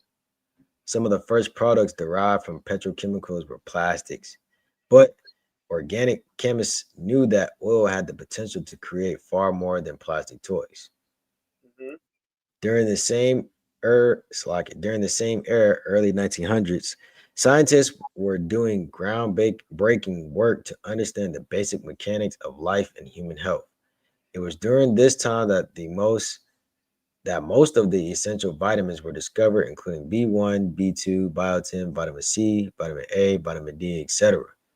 By identifying these vitamins, science took a huge step forward and enabled simple vitamin remedies to cure conditions that were caused by vitamin deficiencies, such as scurvy and rickets. Hey, this will be a good thing, right? I would think, right? Let's keep reading. Says, and of course, scientists were also involved in research to recreate synthetic versions of these vitamins in a laboratory. In 1935, vitamin C became the first vitamin to be artificially synthesized in Switzerland. Rockefeller was smart enough to see this as a big opportunity. With the possibility that vitamins and medications could be developed from petroleum, he saw the chance to control and monopolize multiple industries at once: petroleum, chemical, and medical. And of course, petrochemicals were ideal from a business perspective because they could be patented, owned, and sold for high profits. See that? Read. This part is important. But there was a big problem with Rockefeller's plan. Natural and herbal medicines were very popular in America during the early 1900s. Almost one half the medical colleges and doctors in America were practicing holistic medicine using extensive knowledge from Europe and Native American traditions. Rockefeller knew that to get total control of the medical industry, he would have to expunge the competition. Mm-hmm. Rockefeller's first move was to use his vast wealth from oil to purchase part of the German pharmaceutical company IG Farben. Look up Farben's involvement in World War II. Now that he controlled a drug manufacturing company, he could move forward with his plan to eliminate the competition. Now you see that? Yeah. They bought their influence, man. Right? It's the same. You see, he may not be of the same lineage, but it's the same playbook because they are the same people. The Edomites, Esau. They use the same tactics, right? They use the same exact tactics. This is important in the story in leading up to the breakout of World War I, right? Because within the same year, you have the establishment of the American Cancer Society.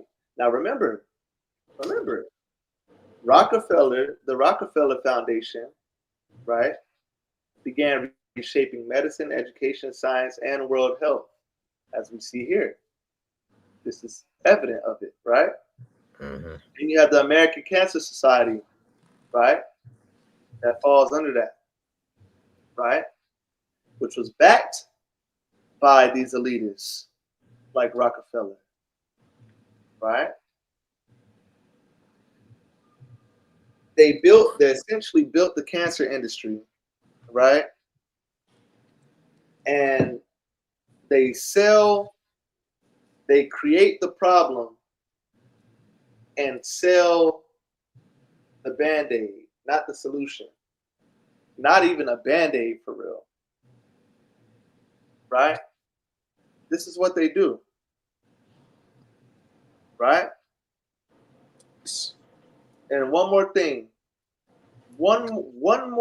we have to get into before World War One. Go ahead, Kwabzala. You about to say something? It countered one. One thing that I noticed about this as well is concerning the fact that this goes into a lot of like the again, like the pharmacy industry that we see today. Because when it comes to that, it's more so like a business.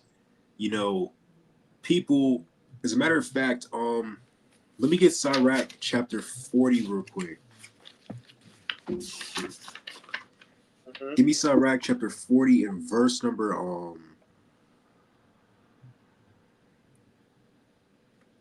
give me Sirach chapter 41 and verse 1 real quick. God, it's the book of Sirach, chapter 41 and verse 1. O death, how bitter is the remembrance of thee to a man that liveth at rest in his possessions. So like, yeah. So of course, just speaking as like men, just speaking, of course, like when it comes to like, especially when it comes to like America, right? If you were to ask anybody, especially by the time like this, where of course things is relatively, it's not as bad as it's been today. Most of these people don't want to die, right? That's something that's a vexing thought onto a human being or to a mortal man, right? Whereas when it comes to like being met with different sicknesses and illnesses, go to Sirach chapter 38 real quick. And start at verse 4. God. Because one thing that is said earlier is that earlier on at this time, they was using a lot of holistic healing ways, healing methods and everything. They used like a lot of herbs and everything. They had like apothecaries at this time. But over the course of time, that changed. For what purpose? Read what you got. God, it's the book of Sirach, chapter 38 and verse 4.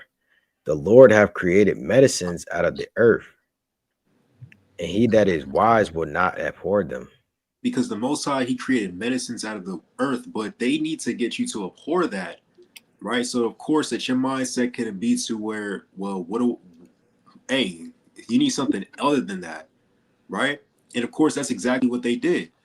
And of course they turned that wisdom from the Lord ultimately into the wisdom of the world, right? Why is that? Read verse 7 or read verse verse 7 real quick. God. Sirach 38 and verse 7. With such doeth he heal men, and taketh away their pains. Read. Of such doeth the apothecary make a confection, and of his works there is no end, and from him is peace over all the earth. Because people are at peace, of course, when they're healed, but at the same time, a healthy person, you can't make money off of them, right? Yeah. You can't make money off of somebody that's well in their that's well within their body. But the scriptures teach us that a disease of long continuous, right? That's something that you want to get. That's something that you want to get rid of. That's grievous. So of course, what they want to do is monopolize that. What they want to do is instead make profit off of that. And of course, so they abandon these different topics, and they abandon the method that the Most High gave you, ultimately to institute it with this, pharmaceutical system, and of course, because of that, revenue is now created, but now that peace that's over all the earth, that's gone now, right? Just something I was thinking about concerning this topic, though. I don't want to teach him very well. I yield on that point. All praises, man. Read on in that, right? In the early 1900s. Kind of why it says in the early 1900s, there were a variety of doctors and healing modalities in America. Some of the medical specialties included chiropractic, naturopathy, homeopathy, holistic medicine, and herbal medicine. To eliminate the competition, Rockefeller, he hired a contractor named Abraham Flexner to submit a report to Congress in 1910. This report concluded that there were too many doctors and medical schools in America, and that all the natural healing modalities which had existed for hundreds of years were unscientific quackery. The report called for the standardization of medical education, whereby only the AMA, another monopoly, will be allowed to grant medical school licensure in the U.S. Wow. That is crazy.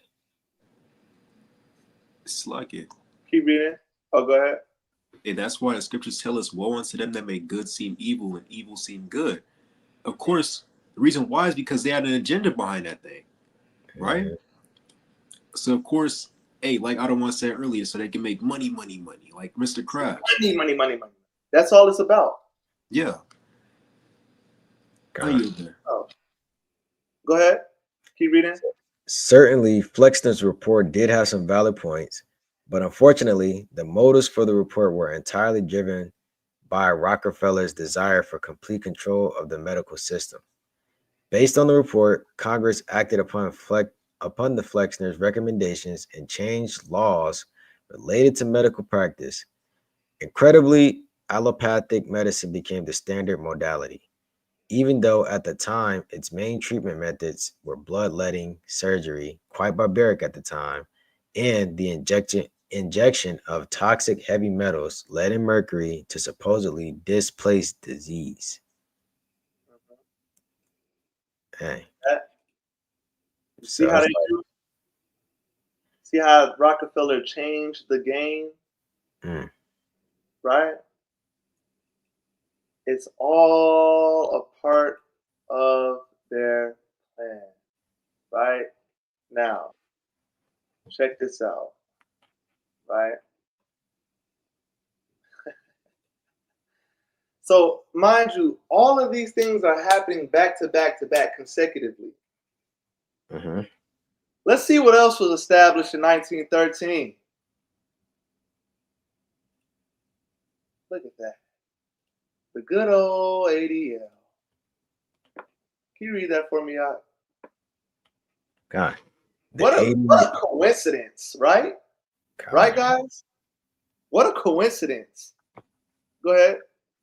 It says ADL, Anti-Defamation League, is a leading anti-hate organization founded in 1913 by Chicago attorney Sigmund Livingston to combat anti-Semitism and all forms of hate and bigotry. The organization was established amid rising anti-Semitism, particularly after the wrongful conviction of Leo Frank in 1913, to secure justice and fair treatment for the Jewish people and all others susceptible to discrimination, except Black people. Right. ADL's mission is to stop the defamation of Jewish people, to secure justice and fair treatment to all, and to expose and combat extremism and bias on a global scale. Keep reading. It says, founded in 1913, the ADL was created in response to an escalating climate of anti-Semitism and prejudice in the United States. You get the Leo Frank case.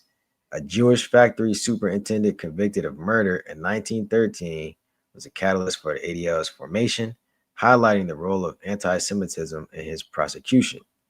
Its mission is to stop the defamation of the Jewish people and to secure justice and fair treatment to just Jewish people. Right. Because, come on now. Listen, family.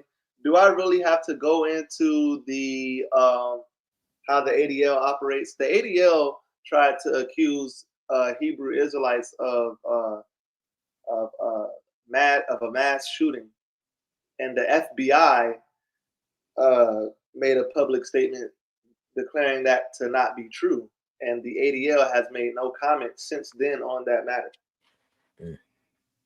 Right? So we see their agenda. Their agenda is to only benefit so-called Jewish people. Right? Let's look at the economic pressure. Says tactics included boycotts and pressuring advertisers to influence media content. Whoo! But how can that's the importance? Because in the PDF, if y'all go read that PDF, it talks about how the Rothschilds and Jewish families in general have their shares of, like, they have shares in these media companies. Right. They got shares in media companies. A lot of these schools like Cambridge University, Harvard, a lot of museums, and of course we know the music industry as well. I know y'all seen that like it's like a graph lined up, and it just shows all the businesses or different companies that they own, like CBS and all them different companies. Like it's clear as day. Now y'all probably wondering, Kaya, what is the point of bringing up the ADL? So, right. Look at the timeline and who's doing it. You got the Rothschilds, Ashkenazi Jews. You have the Warburgs, Ashkenazi Jews. Right? You got the Rockefellers. They are not Ashkenazi Jews, but they are in league with them. Right? 1910, you have the secret meeting on Jekyll Island to establish the Federal Reserve. Wait, let's go further back. The Rothschild family, the 5 brothers that were sent out into those nations to establish themselves and their governments and their monarchical systems, to take over their banking systems. Now they run the European banking system, the Rothschilds. You fast forward some years, 1910, you had the secret meeting in Jekyll Island to establish the United States Central Bank, the Federal Reserve. Who attended that meeting? J.P. Morgan, an Ashkenazi Jew. Paul Warburg, an Ashkenazi Jew. And 6 other men. 1912, you had the sinking of the Titanic. 3 people aboard that ship who were reportedly opposed to the establishment of the Federal Reserve. They all died. J.P. Morgan lived because he fell sick. The following year, 1913, you had the establishment of the Federal Reserve. All right? So now this Jewish family, this Warburg family, have successfully infiltrated their way into the United States government and have successfully weaved their way into the United States banking system by helping establish the Federal Reserve. The same year, 1913, right? The same year, 1913, the IRS is formed, right? Which is a direct result of the Federal Reserve, essentially created by these Ashkenazi Jews. 1913, the Rockefeller Foundation is formed, right? Who is in league with these Ashkenazi Jews, right? Who influences world health and science and modern medicine to keep you sick and dependent on their system.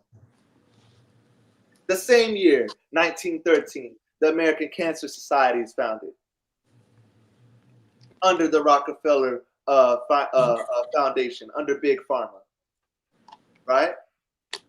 The same year, 1913, the Anti-Defamation League is established. Why? So that you cannot criticize,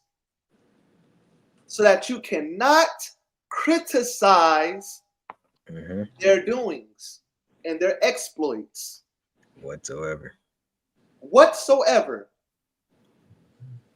It says tactics included boycotts and pressuring advertisers to influence media content. It's why the brother Abaya brought out the beautiful point how 99.999999% of the owners of all your media outlets in the United States of America are Ashkenazi Jews. Even BET, which is supposed to be black owned, has not been black owned since 2001. And you see the kind of the bullshit that they show you on BET. Excuse my language. I'm sorry. I really despise these people, family. Because look at them. They're evil. Look at how they worm their way into society, set themselves up in a power seat, and establish a way to where you cannot speak out against them. Slugging one. Or else you're labeled as anti-Semitic. And then your funds are taken away from you. Your living is stripped from you. Your lifestyle is stripped from you. Your homes are stripped from you. This is how they do. This is their playbook. Do y'all see? All of this happened. It's all setting the stage. It's all setting the stage. Right? The same year, 1913. Right? The Warburgs installed the central banking system, which I already covered, right? In the Americas and over in Germany, along with the Rothschilds family, right? Because remember, they have control of the European banking systems. Now, 1914, World War I breaks out. Right? Go ahead, Kwabzala. I had a precept for you on one. Go ahead. We almost done, family. I know it's getting late. We almost done. I see people logging off the class. They sleepy. They tired. But we almost done. Go ahead. Number one. You get Psalm chapter 64, verse 1 real quick. You can bring that out for him, Abaya. It says 64 and what? Start the top. It's the book of Psalms, chapter 64 and verse 1. Hear my voice, O God, in my prayer. Preserve my life from the fear of the enemy. Counter the one. So that's why, again, like the elder was going into for this past Sabbath class, or for last Sabbath class, is essentially the most important thing when it comes to, of course, things that we can do right now is prayer, right? Preserve our lives from our enemies, man, from these despiteful and boastful haters of God. Continue to read on. God. Hide me from the secret counsel of the wicked, from the insurrection of the workers of iniquity. Hide us from the secret counsel of the wicked, from the insurrection of the workers of iniquity, their overthrow of course, the land of our captivity, man, right? Although this is affecting America, the people that have control over this place, that very much affects you as well. Because of the things that they try to push you, because of the things that they try to do in order to keep you down and not knowing your identity. All that secret counsel, all these things that's leading up to World War I, right? Continue to read on. It's just showing you exactly who these people are. Read verse 3. Also, is it just me or is the music still playing? There's music playing? No, that's on my end. I may have to drop off, but continue to read on. Okay. It says, who wet their tongue like a sword and bend their bows to shoot their arrows, even bitter words. Counter to one. So again, they wet their tongue as a sword, right? And jump down to verse number 5 real quick. Okay. Like, They encourage themselves in an evil matter. They commune of laying snares privily. They say, who shall see them? That's exactly what they're doing. And of course, them bending their tongues like a sword and everything, that goes into, of course, how they use the ADL and everything to put brothers on the Southern Poverty Law Center and everything. They do that to, of course, to defame brothers' name and of course to make us appear evil in the limelight, right? And of course, they encourage themselves in these evil matters, man. They commune of laying snares, man, laying traps for people. Man, the Titanic, what we seeing, of course, with these different people that were in opposition to the establishment of the Federal Reserve. Hey, man, hey, the puzzle pieces are lining up to say that that was a trap, man, right? Yes. And of course, how do they do that? They're crafty counsel. Jump down to read verse 6 real quick. They search out iniquities. They accomplish a diligent search. Both the inward thought of every one of them and the heart is deep. And of course, you thinking like you just looking at it, just like y'all looking too deep into this. It's just conspiracy. But no, the scriptures tell you that their thoughts are deep, man. These people, hey man, they playing chess, man, not checkers, right? These are calculated decisions that they making here. How they got the same family on both sides of this thing, man. And of course, it ended up sparking into a whole war. This is no coincidence, right? And I'm gonna read this last verse, and I'm gonna yield this. I'm gonna read this last. Let me get this last verse. Read verse 7 and 8, just in tandem. Khan says, but God shall shoot at them with an arrow. Suddenly shall they be wounded. So they shall make their own tongue to fall upon themselves. All that see them shall flee away. Khan, and everything that's coming out right now, of course, it's been put out by them, right? They're making their own tongue to fall upon themselves. That's the Lord. He's shooting them with their own arrows, man. Esau devouring each other with eating their own flesh, man. Right? They destroying each other at this point, right? The Most High, he's going to destroy these people for the wicked that they doing, man. For the wicked that they've done. Now you're on that point. That's right. Those are the right scriptures to get. That's exactly what's going to happen to these devils, man. Right? So now you have 1914, World War I breaks out. So the final establishment was the establishment of the ADL. Because the ADL protects their system. It doesn't protect the people. Right? Okay, the brother clubs all had to jump off because of the noise. Right? The brother did very good tonight. Right? The ADL was established to protect their system, not you, not the people. How they try to say to protect all from injustice. No. Never it's ever. To protect your system from criticism and from your skirt being lifted. That's what this establishment was set up for. So that was the final chess piece laid on the board. To now, World War I has broken out, 1914. Right?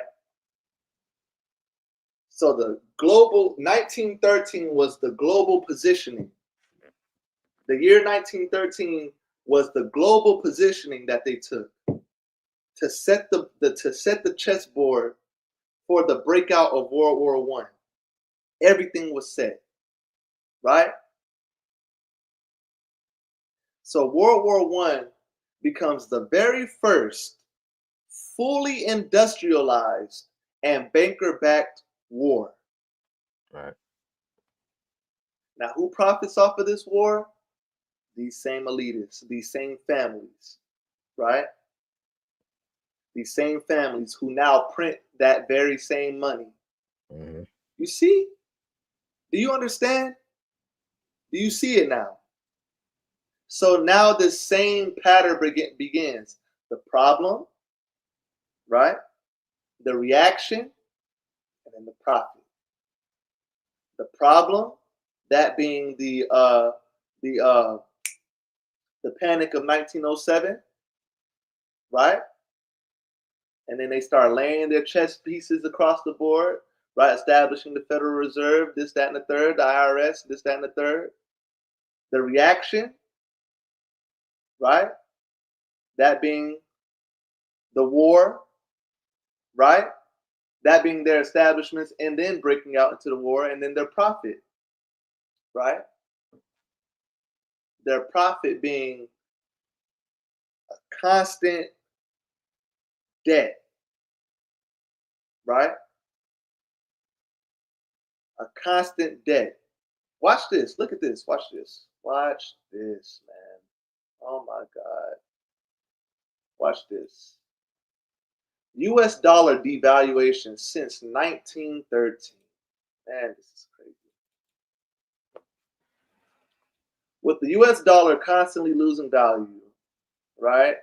Aren't you concerned about your investments meeting your financial needs?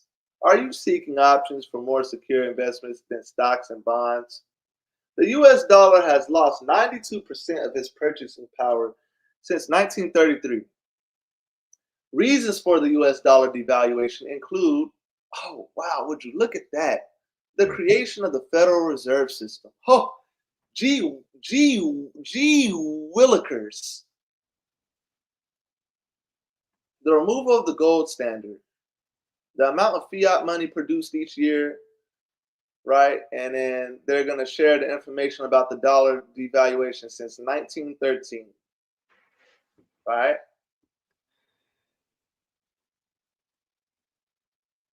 In a 1907 panic resulting in bank runs led to the creation of the Federal Reserve Act signed into law in 1913 by President Woodrow Wilson, right? Which we already covered. We already covered all this, right? But the point being that the value of the dollar has significantly lost its value since 1913. It's lucky, well, golly, I wonder why. Go ahead. I was gonna say, can you scroll down back to where you was just at? Yeah. Right here? Right. Yeah, where it says Federal Reserve made 3 large errors impacting the economy and the value of the American dollar is the Great Depression, Great Inflation, and the Great Recession. I had one little part in the PDF about like how the Rothschild and company and people like that, they fixed the gold pricing starting in 1919. The Rothschilds and a few others began the tradition of gold fixing, i.e., getting together in a room to set the price of the world's gold each day. Wow. BBC says every day at 10:30 and 1500 local time, 5 representatives of investment banks meet in a small room at Rothschild's London headquarters on St. Swithin's Lane. They are charged by the London gold market to agree a price for the bullion on offer. Each sits behind the desk, gets a phone, small Union Jack, and the center is the chairperson who, for the past 85 years, has come from the Rothschild. A price is given and relayed via phone lines to customers. Then the haggling begins. Then it says, so the Rothschilds own more than wealth. They own the worth of wealth itself. And then it reads on to say in the 1930s, during the Great Depression, various countries issued decrees requiring citizens to turn in their gold in exchange for paper money. So at the start of the 1930s, gold was worth about $20 an ounce. By 1933, it went up to $35, and by 1980, it was $865 per ounce. And today, it's upwards to $2,000 per gold ounce. Wow. So, like they got their hands in all of this. Yep. They always have, man. They always have. Right? Now, what the effects of World War I breaking out, what it did was not only did the United States dollar lose its value, right, by 92%, right, and increasing since then. Now debt has become endless, right? Check this out. But we're going to start from the beginning. National debt was almost eradicated in the 1830s, dropping 99.4%. 1836 to 37. Wait, y'all probably can't see this. No, it's a little small. There you go. National debt was almost eradicated in the 1830s, dropping 99.4%. 1836 through 37 saw the fastest ever increase in United States national debt, soaring 882%, right? The most expensive decade in American history was the 1860s, where the national debt increased 3,726%, from 64.8 million to 2.48 billion. National debt has increased for the last 64 years consecutively. The last time it fell was 1956 to 1957. Since January 12th, 2020, national debt has increased more than 2.9 trillion. Between 2010 and 2020, national debt increased, I don't even feel like saying that number. What, 9 trillion? 9 trillion. That's got to be more than trillion. Huh? So that's got to be more than trillion, ain't it? No, it's 9 trillion, 157 billion, 778 million, 722,542. Dang. An increase of 71.9%. The national debt per citizen equals 80,274 per person. Yeah. By December 31st, 2020, the national debt is currently set to increase a further 2.15 trillion to 28,651,705,410,186. In 2020, national debt has increased 14,850,152,510 per day, or $1.31 million per minute. That's an increase of 3,326,434,162,341 since January 2nd, 2020. The current U.S. national debt is 26,498,233,296,171, taken on August 8th of 2020. And it's currently 2025, guys. I'm sure it has increased significantly since then. The sister said it's 33 trillion now. Now she talking about the gold price. Other one. Oh, the gold price. Okay. That's how much gold costs per ounce now. Okay.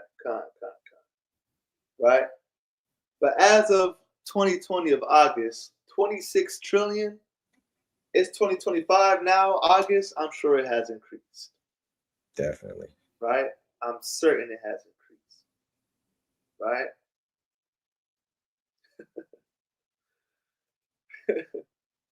Brother calls all the funny, man. My brother say gazillion. Come on, man. All them zeros, man. All them numbers. Listen.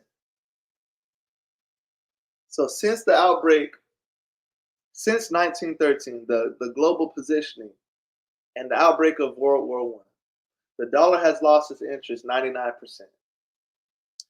Debt became endless, thus resulting the middle class in being squeezed. Because now, look at today's society, right? The middle class is being threatened now more than ever, right? It's about to be only two class systems, the rich and the poor, right?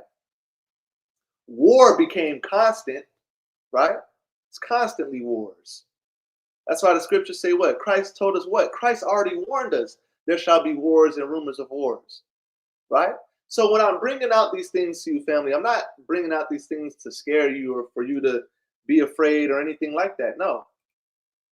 Again, this is just for you to understand the mind of your enemy, how they move, how they've been moving, right? And this is also for you to see how real the Bible is. The Bible already prophesied all these things, man. It already prophesied these people will be this way, right? And global banking has expanded since then. Global banking has expanded, right? So what happened is the people lost their power, and these top group of elitists, this oligarchy, They gained it. They have the power now. Yes. So it was a quiet installation. This all wasn't a coincidence. This was an installation. That's what this was. Not one gunshot had to be fired. Right? Not one rebellion, not one coup had to rise up. No. It was just legal paperwork, lobbying, and legislation. Okay. That's all this was. That's all that happened to make this come into fruition. This is the single greatest power grab in history, man. This is crazy. And they didn't need guns to do it. So you see how deep the mind of your enemy goes, man? But look at the ways of Yahweh. Yahweh says, your thoughts are not my thoughts. Right? My thoughts are not your thoughts. My ways are not your ways. My ways are higher than your ways. That's what the Most High God, Yahweh, the God over all the earth says, man. The God of the Israelites. That's what he says, man. His ways are unsearchable. Right? And he knows the deepest parts of men. Right? Even searching out the most secret things in the most secret places. His eyes are all over the earth, man. Between every crack and crevice. Right? The Lord's wisdom is infinite. It's beyond comprehension, man. Right? So again, this is not meant to scare you. It's not meant to make you worry. It's not meant to give you a sense of hopelessness. That of the sense that you can't win against this enemy. You can. And the only way you can is by Yahweh B'Hashem HaMashiach Yahweh Shai. Counter to one. Right? Realize that these people, they fund your schools. They own your publishers. They control your media. And they divide the masses. We broke all this down. Right? All in the years of the 1900s. Right? The world didn't change in 2020 or 2001 or 1945. It didn't change then. It's been this way. It's been being established this way, and you were born into it. That's why it's so imperative for you to cleave onto these scriptures, man. Before we close out, I want to get this scripture. Ezekiel chapter 35 and verse 3. Read that. It's the book of Ezekiel, chapter 35 and verse 3. And say unto it, thus saith the Lord God, behold, O Mount Seir, I am against thee, and I will stretch out my hand against thee, and I will make thee most desolate. Come on. I will lay thy cities waste, and thou shalt be desolate, and thou shalt know that I am the Lord. Read.